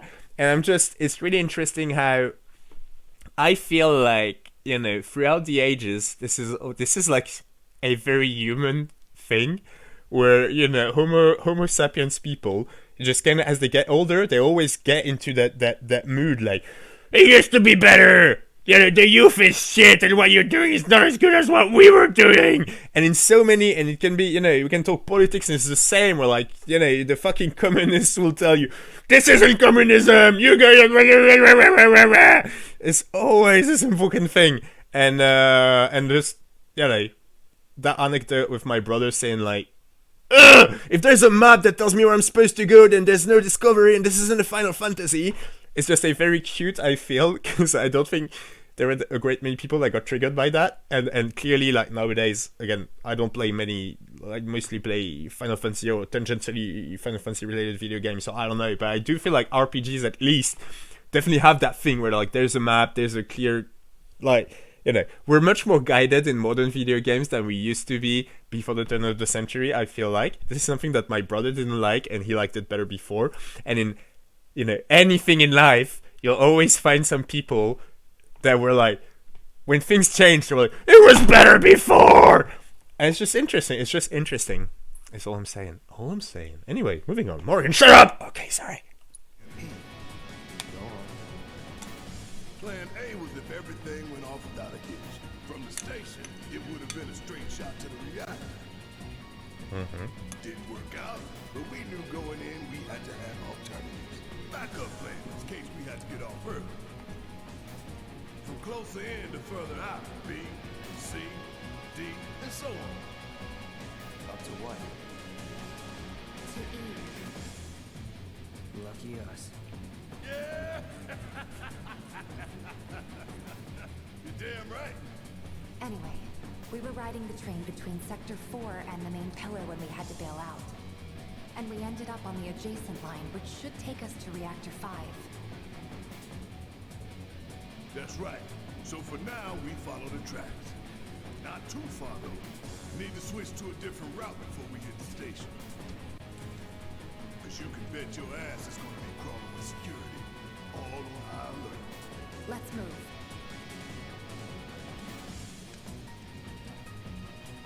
Our friends in Sector 5 mark the route, so don't worry about getting lost. It's a straight shot to victory, people. All we gotta do is tank it. Alright, this time I'm getting the full gang, alright.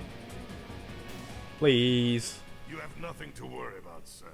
Preparations for the grand finale are proceeding without incident. I have the utmost confidence that everything will play out as you intended. Yes, of course. I will not fail you, sir.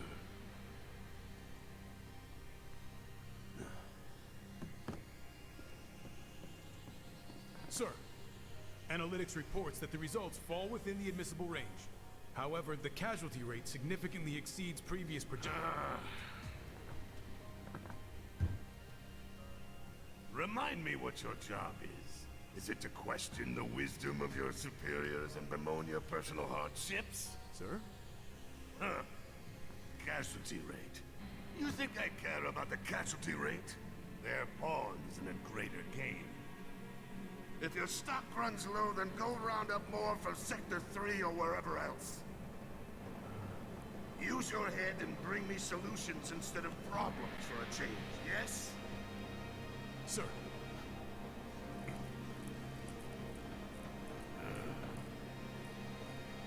It is so hard to find good help these days. Which is why the President ought to count his blessings. What would he do without me?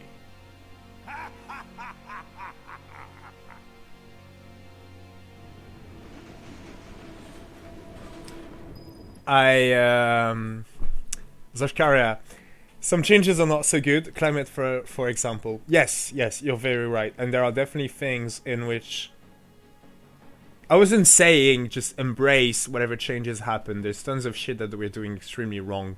And, well, you know me. That was not my point.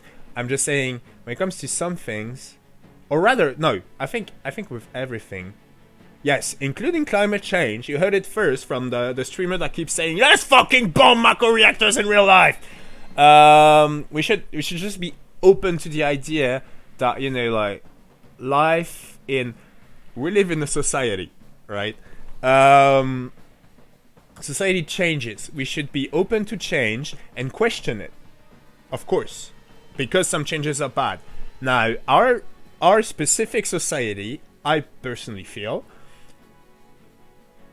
and a lot of like climate scientists, like people that know what the fuck they're talking about, agree with me, and yeah, Zashkaria, at least when it comes to like climate change and shit. But there's so many things where I feel I've heard, but still, you know, like, some changes are bad. Obviously, we should question changes, but I do sincerely believe that like there's this, again, like natural. I think we're like coded to, as humans, react negative. You know what I'm saying? Have a negative reaction to change, and I think this is something that we need to very actively try and fight.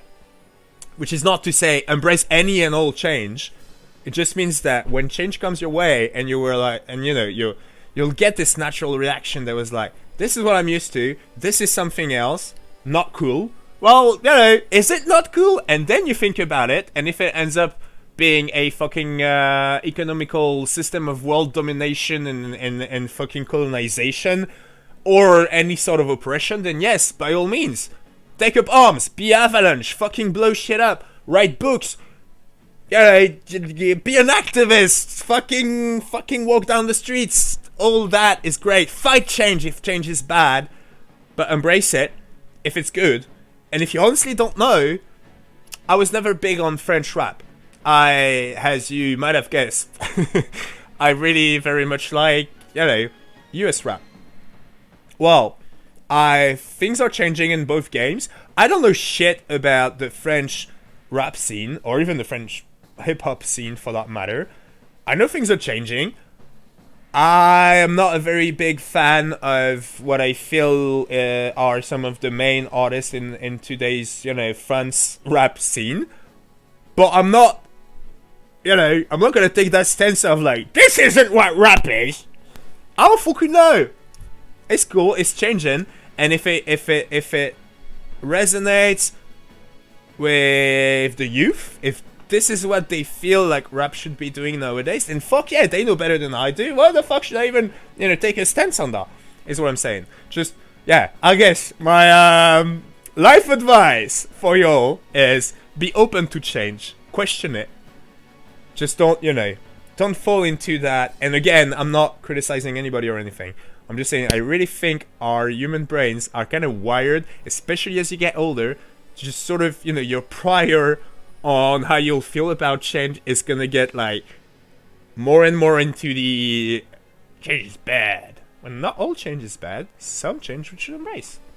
And, you know, conversely, no, I feel like I'm playing devil's advocate and shit, like, you're very right. Climate change did not need to happen. It was a change induced by human societies. That was wrong. And we should have, and some people tried to make us like stand up and fight it. They failed. It's not their fault. They're fighting against greater powers than them. Kind of like Avalanche against Shinra, right?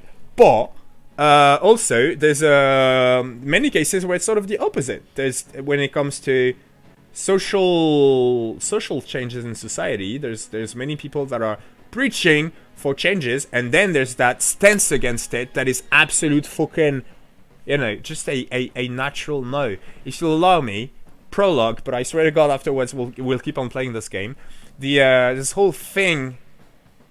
Alright, prologue in the prologue. In French, everything is gendered. It's a gendered language, I think it's what you call it in linguistic, but everything has a gender. Like, a table is female, a controller is female, a phone is male for some reason, okay? That's just why. I don't fucking know. I'm not a linguist. You want good words? Data language. But still, you know, with the way things are changing nowadays, and also the things that we're getting more conscious of, such as the fact that women are like societally oppressed. Some people in France, I don't know if it's true of other French-speaking countries, so I don't want to, I don't know, but at least in France there's definitely this big movement for trying to change the French language so that it's more inclusive, right? So that we don't just gender things. this is way too much of a shortcut, but then again I went on this weird tangent when we're trying to get to the reactor we want to bomb. So I'm gonna keep it short and hopefully not too confusing. I guess what I'm saying is that some people are asking for change in the French language to reflect the fact that if you think about shit for like 5 minutes and try not to be a bigot about it, you realize that shit needs to change because things haven't been great lately, right? And then we have this whole fucking wall of people getting super hurt about very like little changes that we are asking in the way we speak and the way we write. That includes, you know, for instance, the president of the French Republic right now, and a lot of mainstream politicians that are extremely butthurt about it. And they, no, don't do this. Don't try and make the French language inclusive because what? Change is bad, I guess. That's more what I was referring to. You know, just be open to change. Like, give me one good reason we should not be open to trying and make a language that is fundamentally, you know, if there is oppression from one gender against the other, which I think we all agree on is an absolute fact in Western societies, then having a language that is fundamentally gendered is obviously not great. This is just, you know, throwing in your bias everywhere. Let's change that. No! French is a very old and noble language and we should not change it. No, fuck you, we should change it. Shut up! Shut up! Change can be good. All I was saying, let's go bomb a reactor. Let's make things change in Midgar at least, if we can't make them change in France. Where am I supposed to go? That's where I'm coming from. See, brother, even when you've got the map, sometimes it's not entirely clear where you're supposed to go. Hey? Oh, that's Ren Cloud. When the time comes, remember, we just gotta follow the nose. What? Stamp's nose. We look for graffiti, then head in whichever direction its nose points. But pay attention to railway signals too. You see blue lights, you're going the right way. I really love the fact that like trains keep Job's a job. Oh wait, I'm sorry. I can't do the menu while in combat. Deal with that. I got this. No, I want Barrett, yes.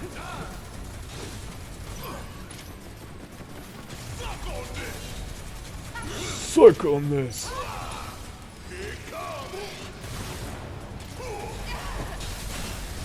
Oh yeah.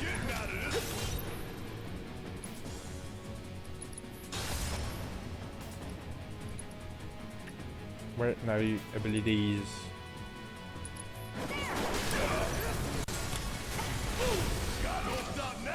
Damn, I feel like shit. I feel like Barrett staggers. Yes, he does.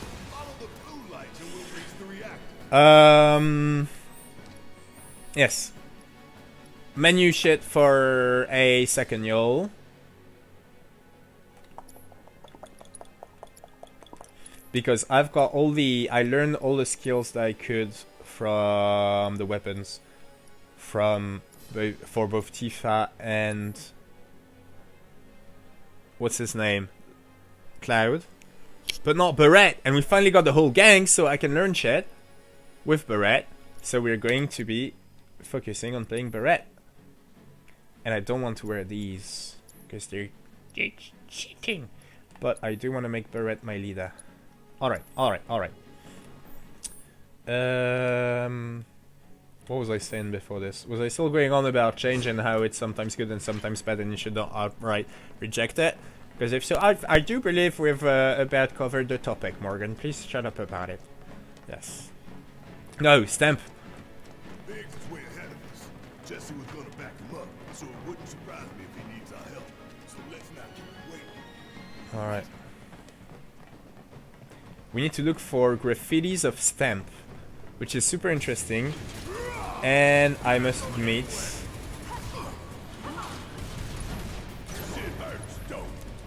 I cheated, y'all. You know, I keep talking about how I've never played Final Fantasy VII Remake before, and so I'm discovering it at the same time. Oosh, what do I do? How do you guard again? I never guard! Guard! Barrett! You were supposed to guard, Barrett!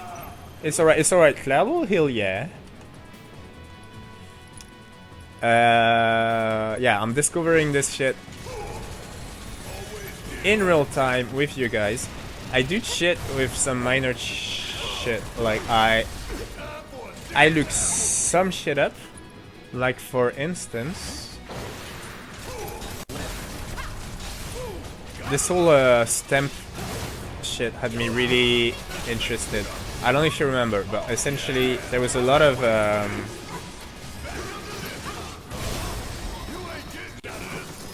and that's it. I just learned it.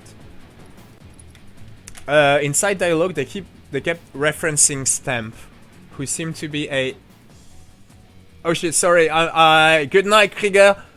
Thank you so much for coming. Sweet dreams and shit. Good luck tomorrow. Have a great night, and as always, thank you so much for coming, man. I appreciate you. You're the best. I do not deserve my friends. Y'all are the absolute best. Have a great night. And don't worry about Mako Reactor 5. I'm gonna blow this shit up. It'll probably take me like 3 hours. Yeah, 3 hour stream sessions. But we'll get there eventually. I discover I really, as you can probably tell from my combat ability, from how good I am at fighting monsters, that I really, you know, I've never played this game before. That being said, and I tried really hard. Sorry, I tried really hard not to get spoiled about what I now call reunion, which you'll know is just the word I use to say the difference between remake and the original timeline, right? But for like little details and stuff like that, I do take the liberty of looking shit up in between streams, and use unique abilities on staggered enemies and charge the ADB gauge 10 times. I'm worried about this one. We've only got it once out of 10. But then again, usually when I stagger a monster, we kill it like half a second later, so it might just be that. I did look up the whole stamp thing, because I was gonna. So again, stamp is they kept referring to it both in mostly inside dialogue, but also when Barrett went on his you know, oh, you're a soldier boy, tell him. He was like, you know, are you gonna bite the hand that feeds you, Stamp? Like this was a reference that I was supposed to get. And then with the side dialogue and shit on stream, at some point I was like, do you guys know, like, is it a cartoon that is famous? And it's actually a whole thing, like, in world. They created it to be this, yes, like, I think it's more than a cartoon. Like, there's definitely cartoon for kids, but it's supposed to be this sort of, you know, like Shinra uses it a lot on propaganda. We've actually seen, and I've literally, like, angled the camera towards it too. I just didn't spot it. I don't know if you remember, that was last week when we played side to Jesse's house. There was this poster for, you know, Shinra recruitment, where they just try to get kids to enroll, and there was this little, I missed it, Stamp was on it. So he's like this dog, you know, figure thing, part of pop culture that kind of everybody likes, including but not exclusive to kids. Anyway, I also got, there you go, we'll see it in a second, but you... Okay, Barrett, sorry, I just wanted to see if there was like a treasure coffer. This, my friends, is Stamp. It knows we trust. Good thing our colleagues put up all that stamp graffiti. Without it, we'd be lost for sure. So there you go, and a really interesting thing. They might bring it up in dialogue as we move forward with the mission. But it's, you know, they used a character, like a part of pop culture that has very much been appropriated by Shinra as a, you know, guideline for this here terrorist mission, which is brilliant. Right. Worked up a good sweat.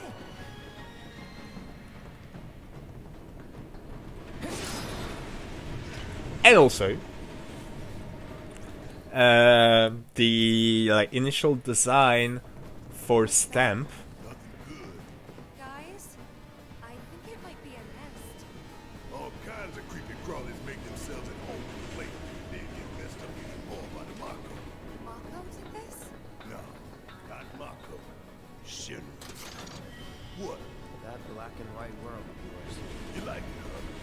You know there's room for one more. I'll think about it. I love it, the dialogue. This is so much more interesting than the STEM shit. That black and white world of yours, you know. Cloud is acting all edgy, like, yo, I've read Nietzsche, bitch. You know, it's not as simple as bad guys and good guys. I'm smarter than you. And then, rather than trying to, you know, Cloud just, Barrett just goes like, there's room for one more. You like it, Hurt? There's room for one more. Like, life is simpler. Barrett is very much, you know, he's very aware that his worldviews are a bit black and white. He chooses to still believe in that, and that makes him, in my opinion, more of an intellectual than a fucking Cloud Strife that just refuses. He's so far deep into nihilism that he'll just go, nothing's right, nothing's wrong, where's my money, right? Whereas Barrett is like, probably nothing's right and nothing's wrong. He's had those thoughts like years ago, Cloud. He's chosen to still believe, you know, he's chosen to take a side and fucking stand up for it. And he very much agrees that it makes life easier. It makes life easier to admit that, I don't know, not admit, but try and explain the world around you in terms of what's good and what's not, and then doing everything you can to try and be good, try and be virtuous, whatever you want to call it. Do you know what I'm saying, yo? What I'm saying is that Barrett, you know, do not think that Barrett is just this angry dude that wants to get back at Shinra for ruining the world. It's a lot more than that. He's thought about this a lot more than you might assume. And I do believe that Cloud assumes, like, he does not take him very seriously, does he? Although he is starting to like him a lot. That is absolutely apparent. But he's still got this fucking, I don't know, he looks down on everybody in a weird way. Again, he's like, you know, nothing matters anyway. Fuck everything. Nah, man. You should leave some room for hope and love in your heart. And the planet. Don't forget the planet.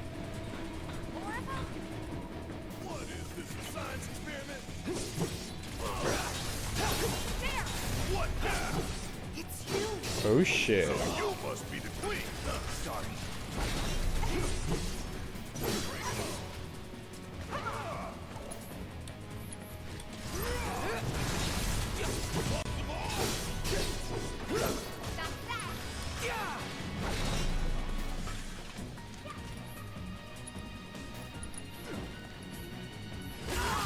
Ouch.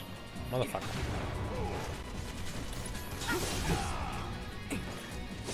This here monster. In Ever Crisis, it's a real bitch. It hits so hard. Chill out.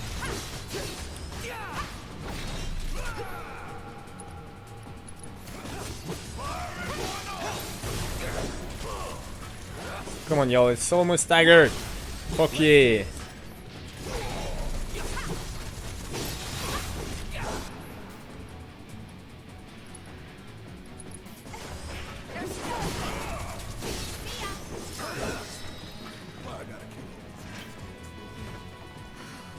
Those things really creep me out. The train's gonna get derailed by one of these days. Shinra should do something. After an accident, they will. But it's too late then. Again with the political commentary. So we've oh, I don't know. I guess it's been subtle, but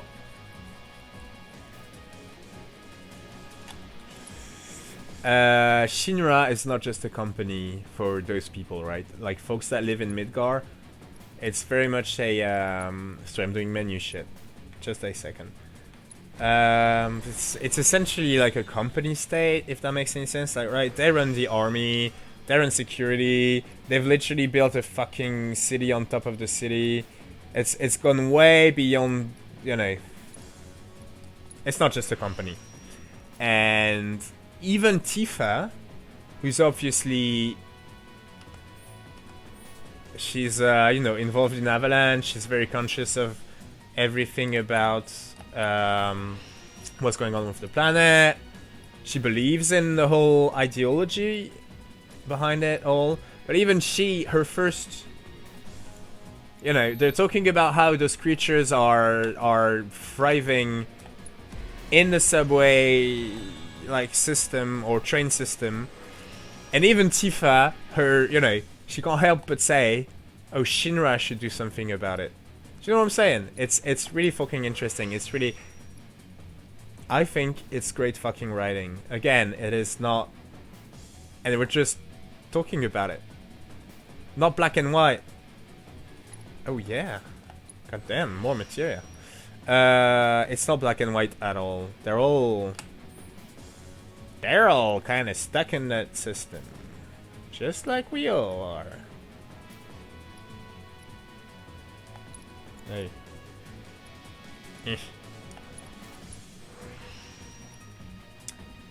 Yes, I want material slots.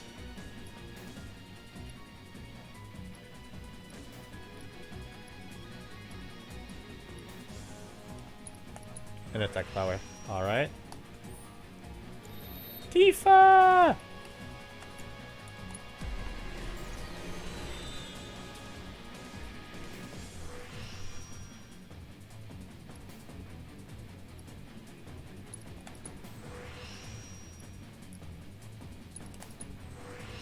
I'm sorry about that, y'all. But you know, it's part of the thing. It's part of the game. I realize it's not the most interesting thing. I never use her special techniques, but I probably should. But yes, material slots I do want. But yeah, when I'm not like using her as my main character, I find so hard to focus on how many times I've like you know, her gimmick is that the more she raises her like gauge, still don't know how to pronounce it, but you know what I'm saying, like she's got 3 skills, and the more you rise it up using one of her skills, the more powerful the like release is, right? But if I'm not using her as my main character, it's so hard to, you know, remember to do that, if that makes any sense. Alright. Yes, luck up. So as always, what I want to do when choosing materia is make sure that I'm leveling them up by just wearing them, essentially. So fuck yeah, revival. Alright. Done with the menus for now. Sorry about that, folks. Let's go.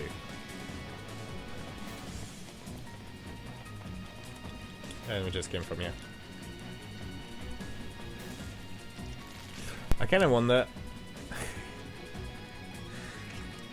You'll know how much I like the fact that you can see the materia on their weapons, and since I've just unlocked more materia slots. Yeah, no, you only see the first one. Fair enough, Square Enix. That's alright. That is not stamp.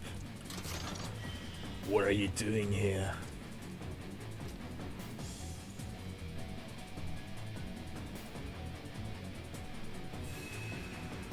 This is when I sit down on one of those benches, it like gives me full HP and MP back. And I've already said this on stream, it's really cool. If you see on the left here of the bench, there's this little, like the beginning of a sign, right? This is actually the, in OG7, the save points, where you had to actually go to save your game, were this like a question mark kind of shaped symbol, and so they've just added this reference here to that. There's Stan.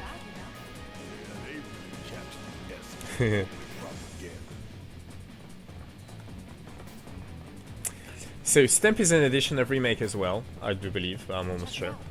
I guess Shinra's doing something about those monsters after all. Doing a half-assed job, looks like.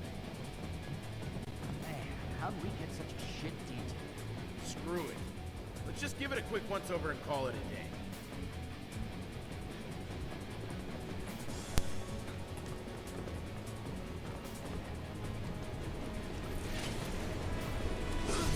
How did you get in here? It's not the terrorists with the train! Not like this!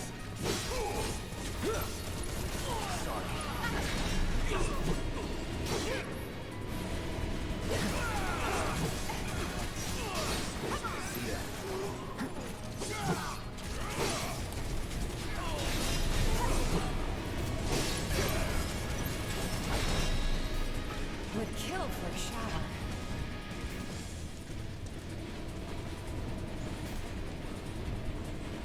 Oh yeah, so I do believe that Stamp was not was not part of the original Final Fantasy VII world building, and it turns out that when they decided to add it to Remake, or that's my understanding of the timeline, I'm not 100.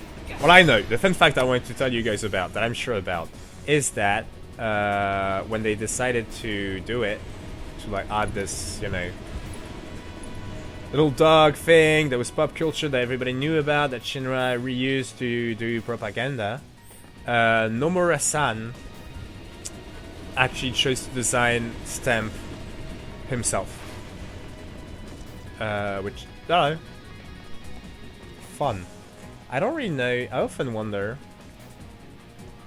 just how, which is not, it's beside the point, you could say, and you might be right. I wonder how rich those like. Let's figure out where the hell we are. How rich do you think Nomura-san is? How rich do you think Yoshipi is? All those people that are extremely important to Final Fantasy or have been, you know. Is it really? It's always the thing. Like, I feel like when it comes to some. Again, it's not some weird. Don't get me wrong. I don't care about how much money people make. No, wait, I very much do. I very much do. Never mind that. You know what? Fuck it. I do. Like, a lot of people make insane amounts of money, and that's not cool. For doing, like, shit things. There's an old rail yard not far from here. What we're looking for is somewhere inside. And that is... A secret passageway.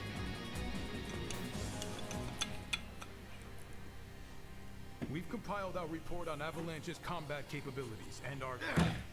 Report, report, report. What good do you think a damn report will do anyone? I don't... Have you already forgotten the war with Wutai? An enemy spared is an enemy who will repay your kindness with blood. We must crush them thoroughly and completely, without hesitation or mercy. Shinra cannot and will not settle for anything less. Will you? But sir... If so, I can only assume that you and your men no longer wish to serve in your current positions. Is that correct?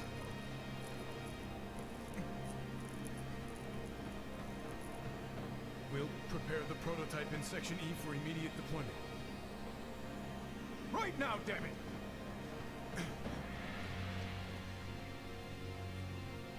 Another day, another victory. How do I do it?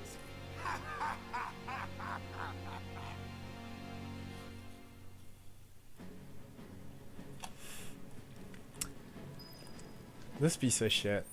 I last week I was rambling on about how some characters are sort of is that? Oh yeah, we came from upstairs. Did we go and explore? Oh no, because Barrett yelled at us. All right. Sorry about that. last week I was saying how Biggs and Wedge, for instance, even if in Remake, although they are a lot more, we get a lot more backstory on them, they get more screen time, they get more dialogue. The relationship with Cloud is a lot more interesting than it was in OG. They're still kind of, I feel, one...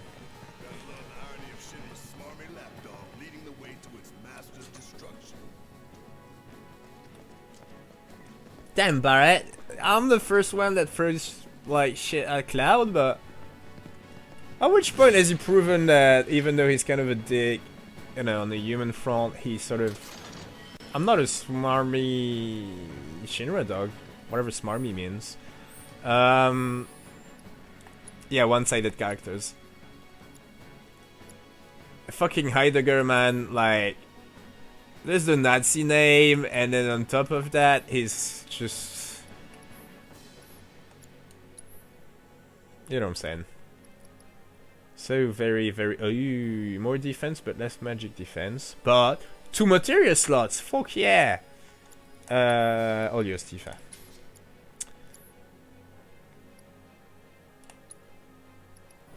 Yeah. It's hard to read him as a grey character. He's just a total fucking Nazi douchebag, isn't he? But yeah, oh well. Alright. Honestly, I feel like I'm almost at the stage where I can afford to get SS back, because I've got so many materia slots. Sorry about menuing again. I thought I had poison equipped. Somebody. Let's just level that up so that we can get Bioga eventually. And then I guess it'd be smart to level up Barrier. God damn it. Still no SS for old Morgan. How do I... Yeah. Just a second. We've got cleansing, we've got healing, we've got lightning, and we've got fire. We've got lightning. Oh, we've got 2 lightning equipped. Wind, healing again. I think it's a good thing that we've got 2 healings. Chakra, ice, revival, barrier, poison. Alright, we don't need 2 lightning. 66, and mine's at 2. Alright, Barrett, you're getting SS. I have every single one equipped, right? No. So we want to level up all the materials? Yeah, probably. Alright. Alright, we'll just get SS back in later. That's alright, that's alright.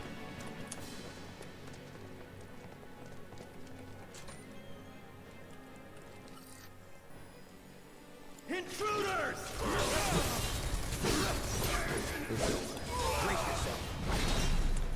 Brace yourself before you wreck yourself. That's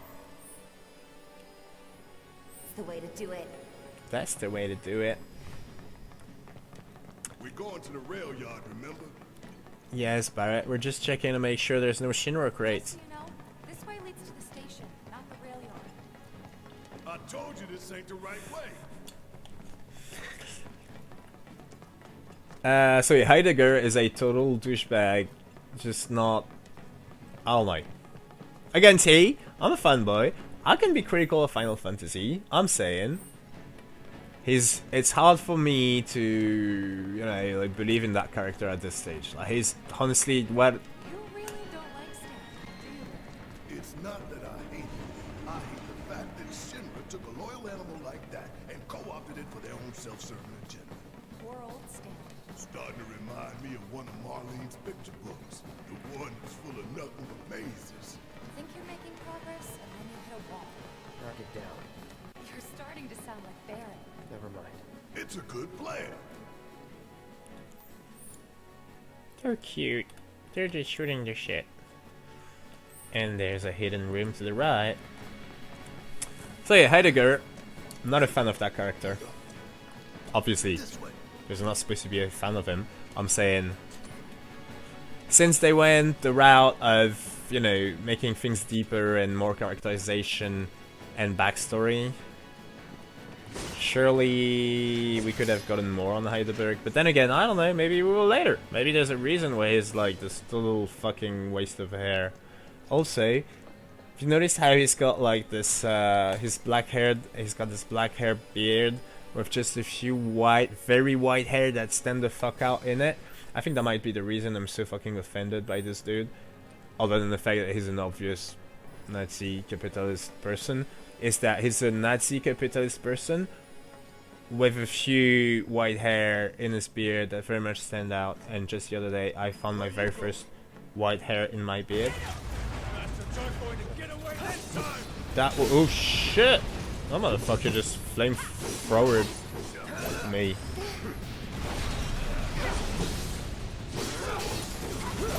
God damn it!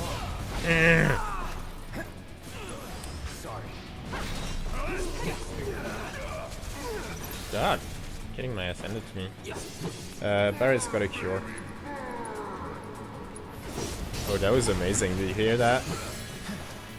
I went into the menu right as Barrett was saying something, so his voice got all like distorted, like he was, well, you know. Yes, do that. No.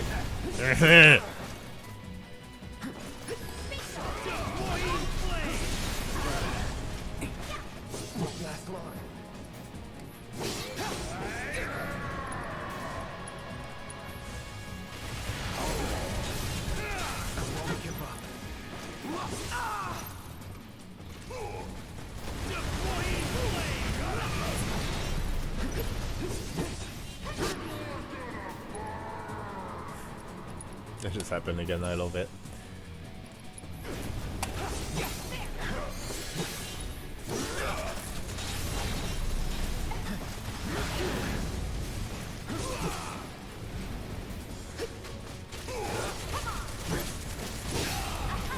Need a breather. Okay, let's go.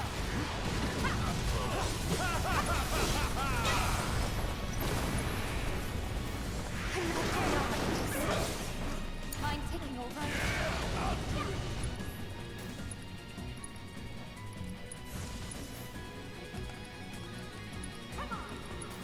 Come on. No getting through that gate. Let's take the stairs.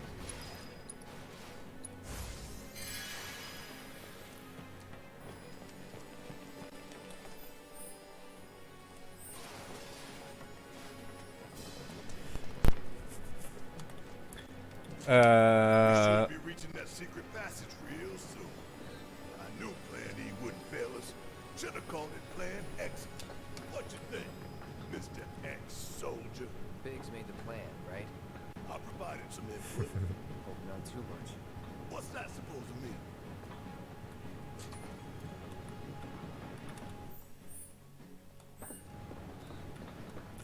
They're cute, the two of them. I like their dynamics. Barrett, you know, is not as good as Cloud at hiding how much he cares for his ball, but even Cloud is just...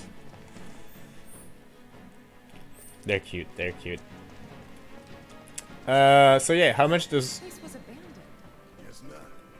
Nomura-san make? Again, it's not in a weird voyeurist kind of thing. It's just I've realized that some of my favorite artists, like music, people that make music, I kind of assume that they would be... There's a stamped theme. I kind of hate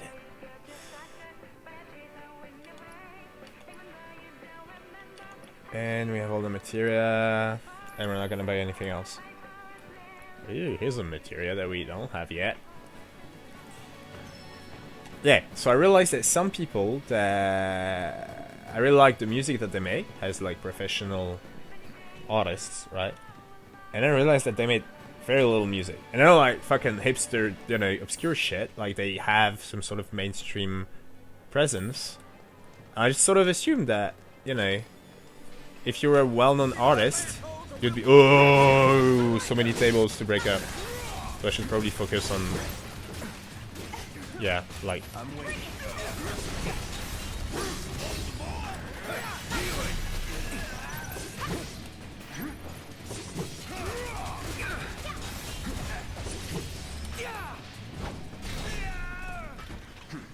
to it. Nothing to. I guess what I'm saying is that a lot of people are obscenely rich and making obscene amount of money, doing jobs that don't just, you know, it's not just that they're not. It's not immediately obvious how they are a net positive to society. It's pretty clear that they're a net negative, right? Like, I'm not even gonna give any example. And then there are people that do things like, if you create shit, whether you are a craftsperson or an artist, if you create shit that makes people happy, like music makes me happy. Yeah, but Barrett, you know me, if I see a graffiti that tells me which direction I should be heading to, I'm gonna head in the opposite direction, because I want to explore everything. If anything, you should have never told me I should follow Stamp's nose. What the fuck is that? I guess we're just about to find out. Huh? Uh-oh. Get back!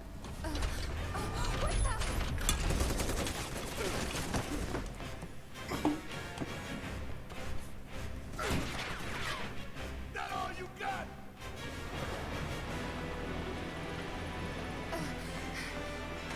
Someone's mad. Take your best shot, asshole! Looks like an old model. No, it's empty. Don't underestimate it. It's slow, but it's hard. What do we do? Anchor its legs. Bring it down. I'll draw its fire. You two stay on the agenda. I'm good. Alright. It's on you. No, not this one. Tifa! We're starting with the right. This one.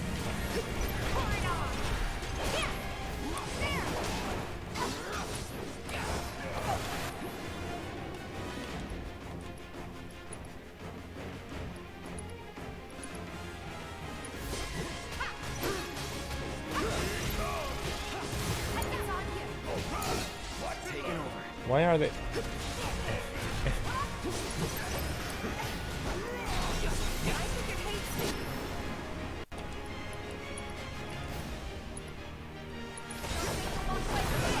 Alright. So one leg down. Oh shit. Ouch, ouch, ouch!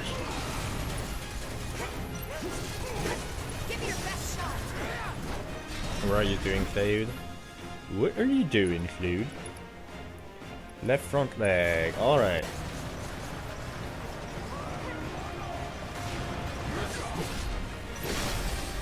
Oh fuck yeah. Alright. That's its heart. Mako generator. I'm guessing we aim for that.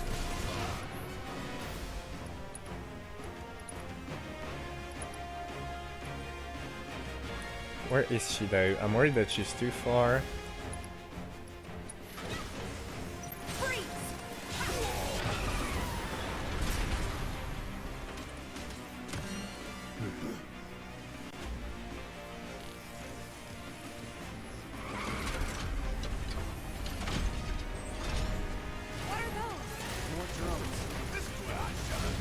Don't overdo it. I got this.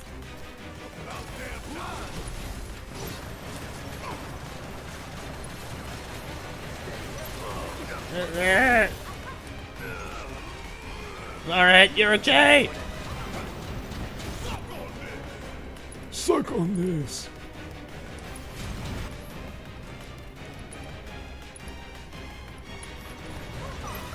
Oh shit, I can summon. But I need ATB. Alright, alright. I'm really good at this game!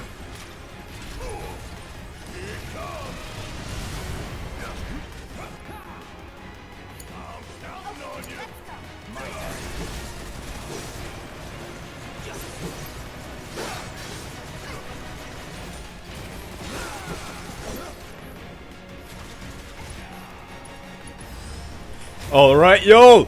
This is our first time summoning! I have no idea what's about to happen right now.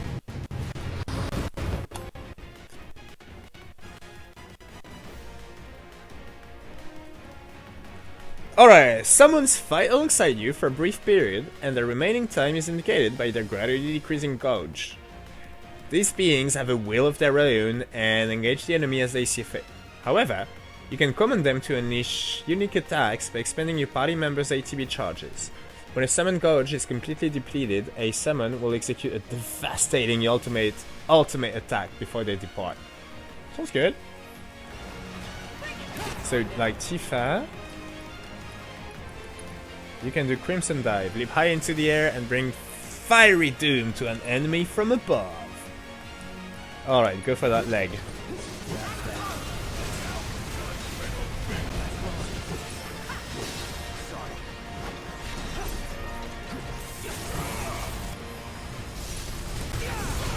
Oh shit. Alright.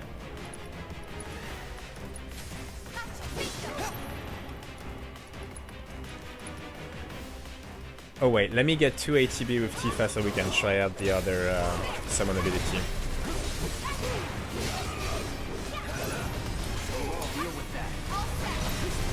Okay.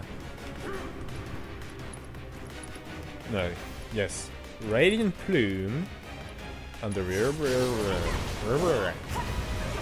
right leg. What is that? Not again.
Get away from the tracks.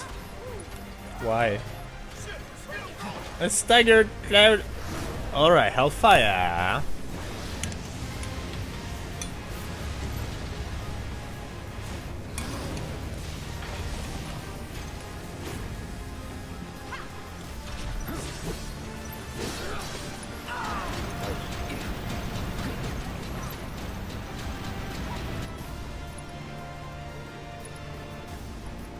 Pilot?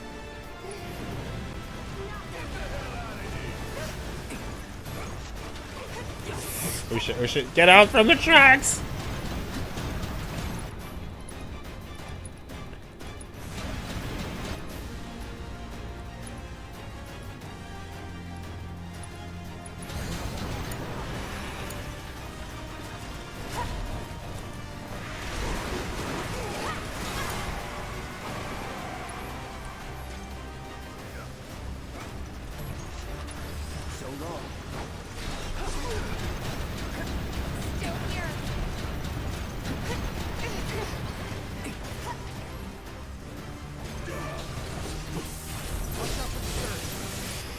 Oh my god, this hurts. I'm alive. And Tifa, you've got like chakra. Where is it?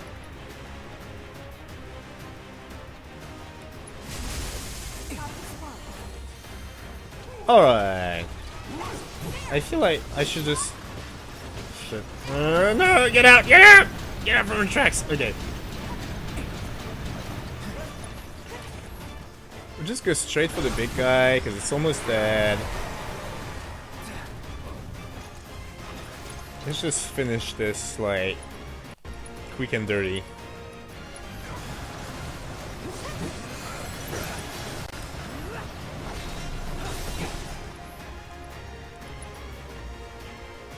Goddamn. Which one of you guys has under-equipped? It must be Cloud. Alright. We did it! It wasn't that bad, was it? It was better than the fucking Scorpion first boss, wasn't it? I think. I think? I think.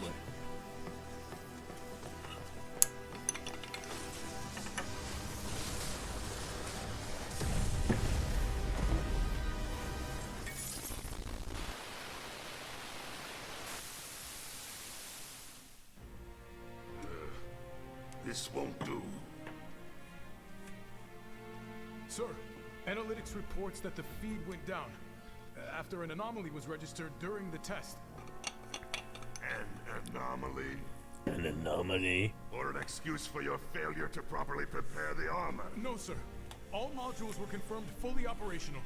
It's far more likely, given the circumstances, that the sensors were overloaded.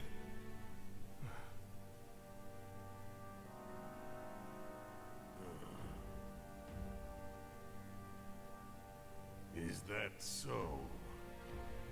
All the sensors in Section E are inoperable.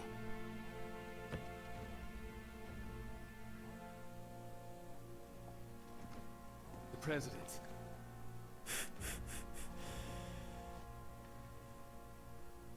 Yes. Yes. Everything is fine, sir. Better, even. There's been a development. Yes. Understood, sir.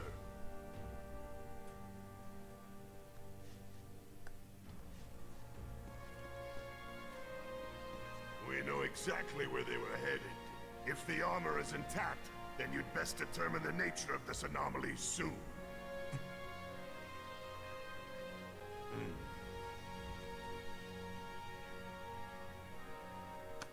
Should you fail to do so, you will deal with our intruders personally.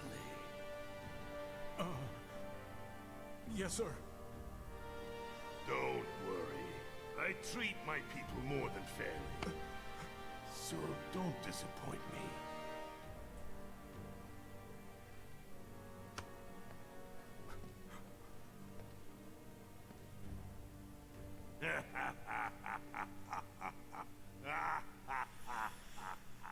He's even got the evil laugh and all. The passage is beyond these shipping containers.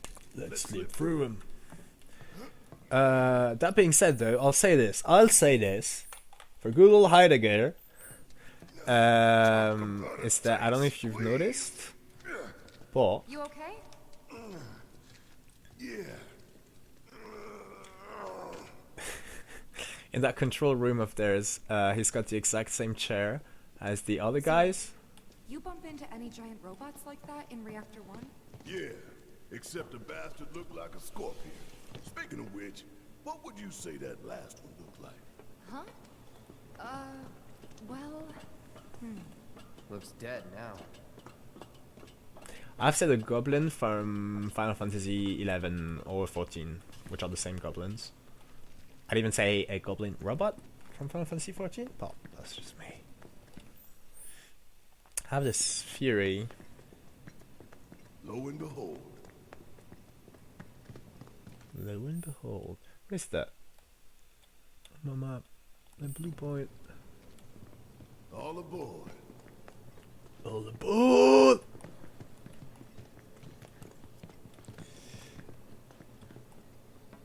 I have this theory about Square Enix CBU 1 and CBU 3, but I still haven't finished my thing about how much money do famous people make, which I'm still worried that you guys will listen to this and think like, Americans fixated on how much money people make and shit, which is not the case.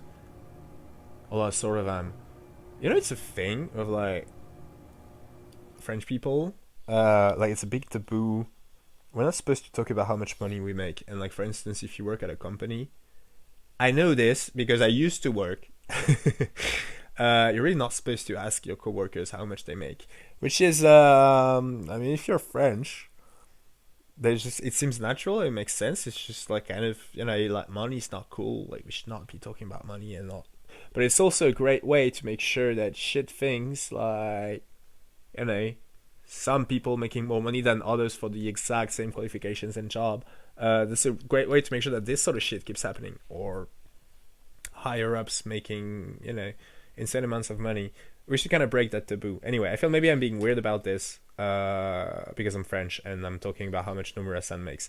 It's not in a voyeurist weird way and shit. My point was precisely that I've realized that some people I just assumed were rich because the amount of happiness they brought to me, for instance, through making music, was enough that I figured if anybody should be rich, it should definitely be them. And then when I realized that some of the artists I like, who are kind of mainstream, are really not that rich, like they don't make that much money, I'm kind of like, what the fuck, right? And this is it, like Square Enix is a huge fucking multinational company.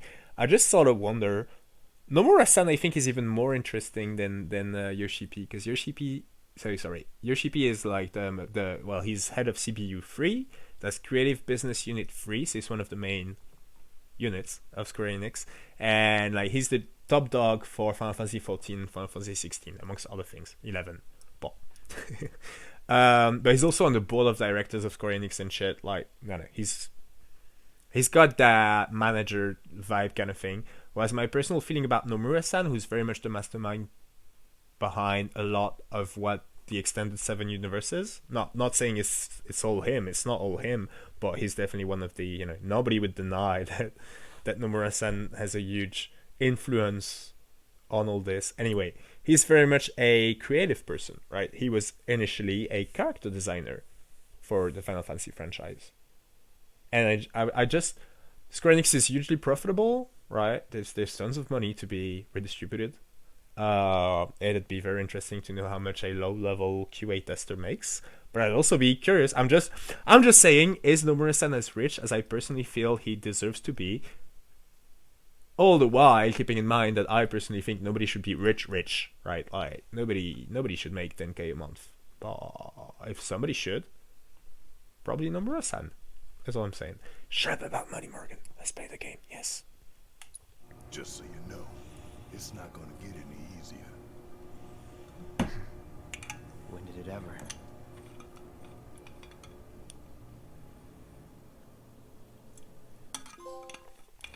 Plan E. We're getting loads of trophies tonight, yo.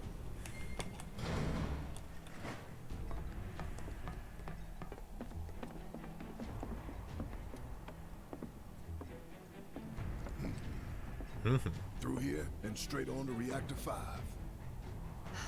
You make it sound so simple. Only 'cause it is. That there's the reactor support pillar. So what's the plan? After plan E comes F, G, and then H. Thought E was the last. This here is Section F. We cut through Section G and head for H. A cargo platform in H will get us closer to the reactor. Biggs should be somewhere over there. Looks like the sun's going down on Midgar. Right. Double time. We got a date with the reactor. We got a date with the reactor. Plan fuck, and then goddammit, and then oh hell!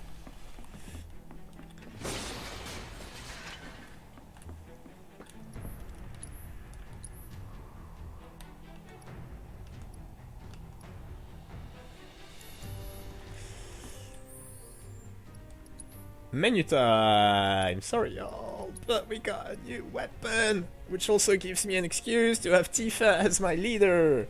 Overpower, used in conjunction with basic attacks to more effectively pressure enemies. And if we get proficient, then we'll follow up with a basic attack combo after using the weapon ability.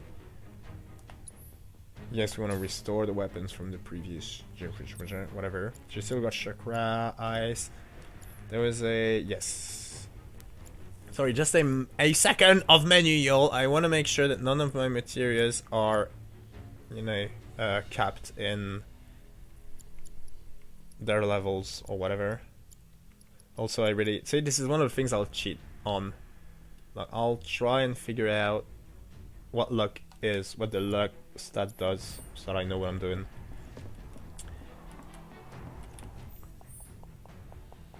I've actually watched a streamer go through this part of the game, so I know what's coming. And it's kind of nice. Yeah. If you were here when we shit with the ladders, when I played OG on stream. Shut up and move. Just don't look down, okay? Easy for you to say. Watch. Oh my god, I love this. This is Section G's through here, huh? section. God damn it! Look at how beautiful this shit is, though. It's. I know. I keep talking about this, but Final Fantasy VII Universe was such a big, whole. You know, there's this very famous quote from Barrett. We've seen it in all 3 versions. In the train back from Sector 1, and he's like, "There's goddamn pizza in the sky." You see something over there? Hopefully treasure. Oh no. It looks like we might be able to get somewhere, in which case I'll go and talk to you guys for optional dialogue. The pizza in the sky dialogue. Didn't budge because there's not enough power to spare. Gotta figure this out. Which I assume we'll figure out up there. So first let's explore the rest of it. Pizza in the sky shit. The Final Fantasy VII fucking dystopia was so... Well, you know... I grew up with this shit. Obviously it had a huge impact on me, playing it at a very young age and all that. But it was all with the Final Fantasy VII graphics, right? And so this whole thing about, you know, there's a whole city built on top of what used to be the city, and people live in the slums and stuff. It's just, I guess, alright, we could be talking about, let's talk about this as a prologue. You know, graphical depictions of shit. There's people that... This is switch for the lamp. This is switch for the lamp. This is switch for the lamp. This is switch for the lamp. Very recently I was in a conversation where somebody said that she felt like in modern fiction, like TV shows, for instance, including but not exclusive to TV shows, violence was, you know, depicted in a much more graphical way. Like, you know, it was more gory, it was more crude. I don't know. I'm putting way more words into this as she did when she was telling me about it, as I tend to do in general. But anyway, that's what I understood from what she was saying. I mean, that's not what she was saying. My take on this was like, no, we came from it, Cloud. What are you doing? Yes, walk back. You know, about like violence and bad shit in general is probably important if you want to make good fiction. That won't work, I know. Needs power, I think. Yeah, that looks more established like that. But see, if I'd actually gone there in the first place, we wouldn't have gotten that amazing side dialogue. I'm getting the feeling no one's come down here for a long time. No plate inspectors, huh? So I've had graphical depiction of violence as an example, but more generally, you know, things that are negative.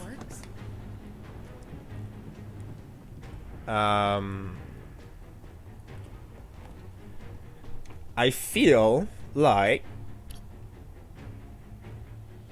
error. Insufficient power. Of course. Hey guys, look at this. Instructions for dealing with a power shortage. Kill the lights, and we free up power for the gate and other stuff. Sun lamps. You think these are the plate suns? The closest thing we have to the real thing. Gotta put out a sun just to open a gate, huh? But if we go through with it, the grounders in Sector 4 will suffer. Now or later, sun's going out for good when we blow the reactor. That's true. Let's go. Shit, there's obviously so much I want to comment on here. But first I want to finish my thought about the fucking depiction of, I think... Maybe. If the maintenance guys or whoever weren't playing hook. The lamps are important, but when you think how much Mako it must take to keep them running... Again, we will definitely comment. It's gotta be one. Man, look whole thing. That a console I see near the top of that ladder. Hey, pretty tall ladder too. You got vertigo, Barrett? Right. Pin on that. We will talk about that, about the fakes and for the slums and shit.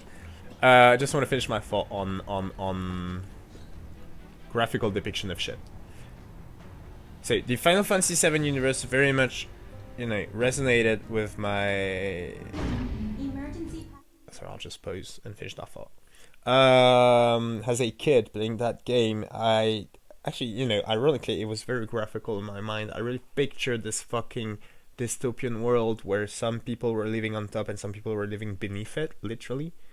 But still, when you look at OG7, again, like for the time it was released in, it was fucking amazing, but it didn't really get, it wasn't as strong, right, as what we just saw. That scene where we were like walking on the little thing, and beneath it was just like this whole, you know, swath of land covered with slum-like homes.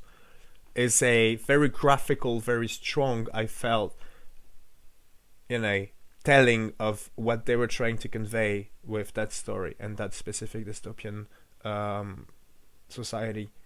And I, for one, feel that, yeah, that is added strength to the message that they're trying to, or that I feel they're trying to convey.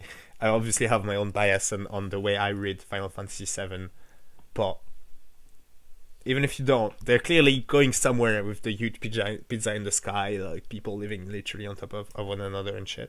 I just, you know what I'm saying? Is that showing it in a very graphical, like photorealistic way using modern technology just makes it ring stronger. Even to me, who grew up on that, made my own mental picture of this dystopian society and very much had it as an influence for the adult that I became.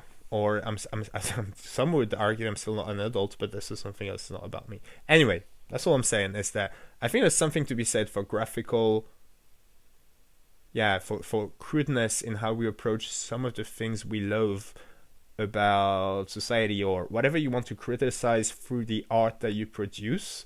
Showing it in a graphical, crude, and yes, shocking way might actually, you know, there is meaning in that. It's not free. It's not, and I totally understand the feeling of like we're just making things more and more graphical, more and more violent. It's always more images, more, you know what I'm saying? Like, if I am not a father, but if I had kids, I'd be very worried about the fact that if they turned on a screen randomly on whatever society was offering them, it would probably be a lot more graphical and fucking hardcore than it used to be a few decades back. I get that. Again, back to what we were saying earlier, right? Is that a good change? No, that's not what I'm saying. You should probably tone it the fuck down. But I still think in some, you know, in some places, then yeah, there is room for that in human fiction. You know, very crude, very graphical showing of things that make us uncomfortable, because if you know, in the first place, if you believe there is room for talking about the things that make us uncomfortable, and that we should not only do very light-hearted, light on every level fiction, then to me it just follows that we should also show it very graphically and realistically and strongly and crudely sometimes. Not all the time. Fiction does not need to be all violence and blood and rape, but sometimes fucking showing you just walking, you know, on the literal plate that dominates the world and seeing this obvious, like, huge, just like miles and miles and miles of people living in utter poverty. I think this is a strong way to, you know, if you did not understand where we're going with Midgar, with Final Fantasy VII in 97, look at this. That's what we meant. Like, this is really fucked up, and you should not feel comfortable about it, and we're going to show you in an uncomfortable way. Also, before I close this prologue not forever, but for now, I do realize that I've gone on this tangent about violence on screen and the way human fiction, at least Western fiction, has evolved lately, and I got like fucking triggered by just Cloud, you know, doing the walk thing on top of just slums, which some people would say, oh, but this is kind of cute compared to everything you can see in Western fiction nowadays. Yes, also no, I don't think poverty is cute. I don't think that was cute at all. I know that nobody said that, Morgan, you're talking to yourself. I realize that. You know what I'm saying, is that, no, I realize that this is not as fucking hardcore as some scenes in Game of Thrones say, but still, I feel like it's a very strong, it hit me hard, is what I'm saying, but I'm glad it did, because it very much coincides with how Final Fantasy VII hit me hard decades ago. Alright, that was the first point, and now, the second point. Which I've completely forgotten about, obviously. About the light thing, because actually, I already sort of like... So, fucked up world, huge pizza in the sky, people living in the slums beneath it, and there's a lot of light there.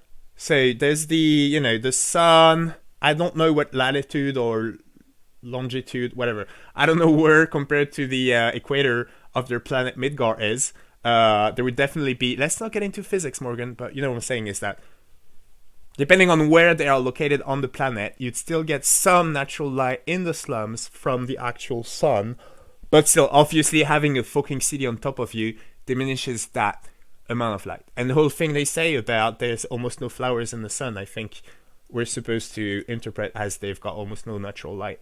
Yet, there is obviously light during daytime in the slums, and we've just had the answer for that.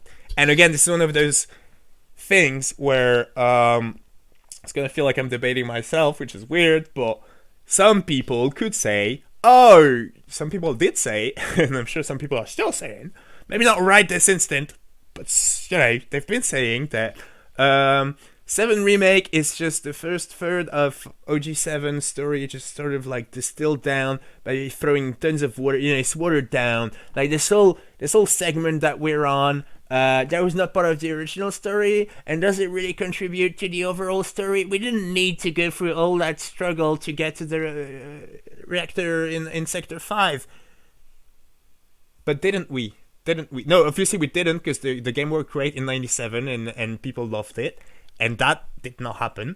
But they're giving us lore right there. There is actual Mako-powered fucking, artificial suns. This is giving them too much credit. It's just light so that the people can fucking...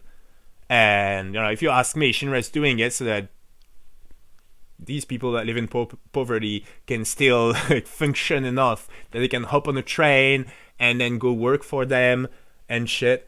It's all about domination, through economy and shit. But still, they are spending Mako on that, on assuring that there is some sort of daylight ersatz for the people that live in the slums.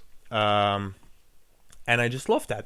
Yes, we are spending much longer on this tiny bit of the story in the original game. Especially even longer if it's me playing it and pausing every 5 minutes to talk for like 15 minutes about random shit like artificial suns and crude depiction of violence in Western fiction. But there you have it. I like it. I like what you did there, Nomura-san, and your whole team. It's not just because you're the most famous and probably one of the richest, but how rich are you? That's another question we discussed for a very long time. That, everybody that worked on this game deserves kudos. Well, so far, we haven't finished the game yet. Anyway, let's play it some more. Power supply confirmed. Disengaging locking mechanisms. Okay, that's that. Great job, Cloud. No, I really want to... Shit. Let's hurry up, because some people are in the dark because of our bullshit.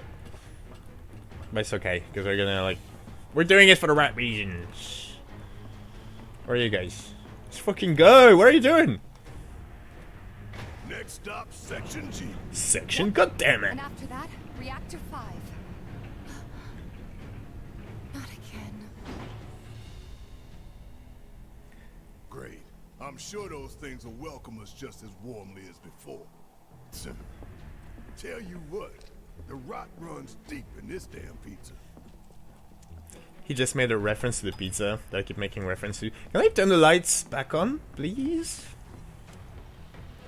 I mean, the door's open now, right? Alright, y'all. Amongst all the players, all the people that play Final Fantasy VII Remake, what would you say is the... No, we cannot turn the light back on. The proportion of people that actually went back at this stage just to check if they could reopen the reactor so that people in sector whichever it was had light. I'm gonna go on a limb. I'm gonna give you my bet. I'm gonna say it's less than 10%. I'd say maybe 4. What would be hilarious is if I misunderstood the whole thing about the about this whole thing, and that the reason, and that I'm right, and it's like 4%, but this is only because there's only 4% of people that misunderstood in the exact same way that I did. There was never any doubt.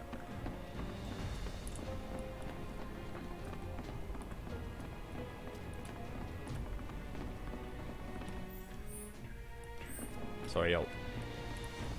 Way to cross that. Gotta go where the catwalks take us. You could definitely jump that, Cloud. Like, you've jumped, you know, further than that during the first mission. But yeah, probably Barrett and Tifa could not make it. And now, you know you're in it for them. You like your pals. Powered down is my guess. Lucky us, am I right? One less thing for us to worry about. Yeah, let's still blow it to smithereens just to be on the safe side, no? Or can I switch to Barrett? Already, guys, are we just gonna walk right beneath the, like, seemingly deactivated gun? Yes, apparently we are. And also, apparently, they're not gonna reactivate, see? My intuition was wrong and yours was right. My bad. You'll know more than I do about deactivated Shinra machine. Then again, you grew up on this fucked up planet. I grew up in France, on planet Earth. So Filling the air that we gotta breathe with their shit. Monsters sure seem to like it. What's up with that? It's like in the tunnels. They get twisted by the Mako, but it all goes back to shit.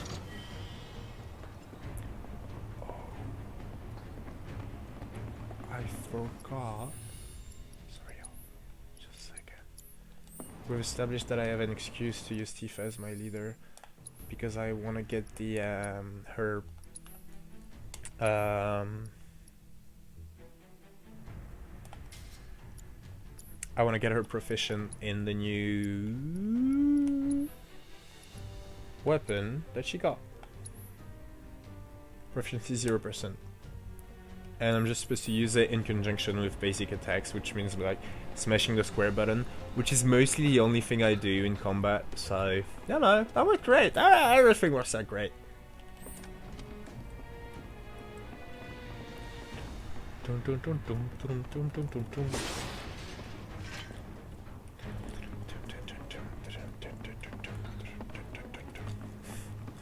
You know, when I watch streamers, I always wonder why they do that, what I was just doing, like, you can like sing along with the song. I was like, it's a weird thing to do. I don't, not that I mind, but you know, I'm always like, back when I, you know, before this whole thing,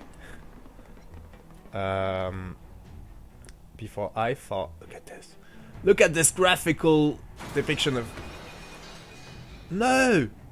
Shit. You okay? Yeah. I'm not Tifa. Going for that material. Yes, exactly, Barry. There was a fucking materia. No, we need it. We need it. Damn it! No! This path's no good now. I'm sure there's another way to get there. God damn! Now they're just teasing me with this side question. But the good news is that Mr. Double Time Barrett is cool with us exploring shit so we can snag that material. Alright, we're all in agreement then. Let's get the material. Big skin wait. Big skin wait. Not big skin wedge, because that makes no sense. Although it sounds kind of fun. But it's also at the... Oh my god, it's super fucking far. I thought it's like a small side quest thing. It looks like it's more than that.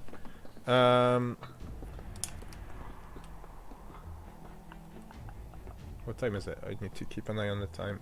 Holy shit, y'all. It is time. We are done.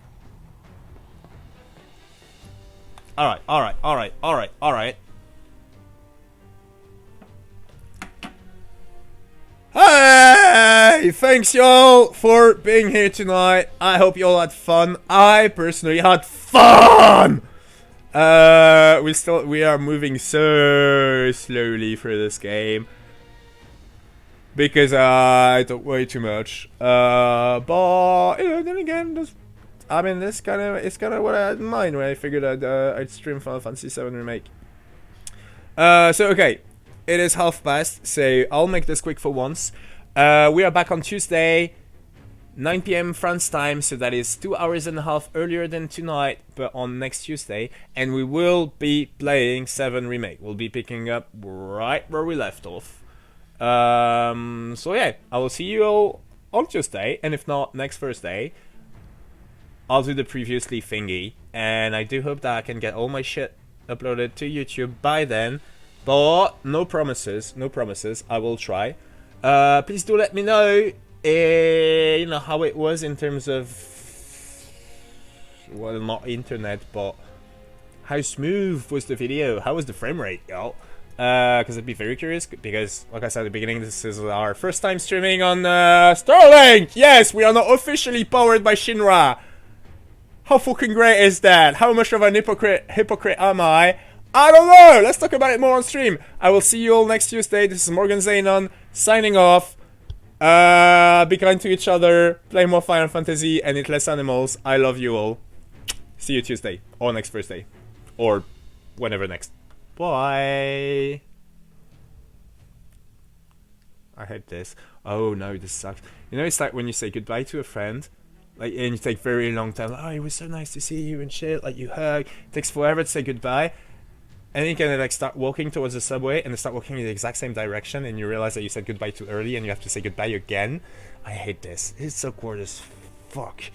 Kind, Final Fantasy, eat less animals. Love y'all.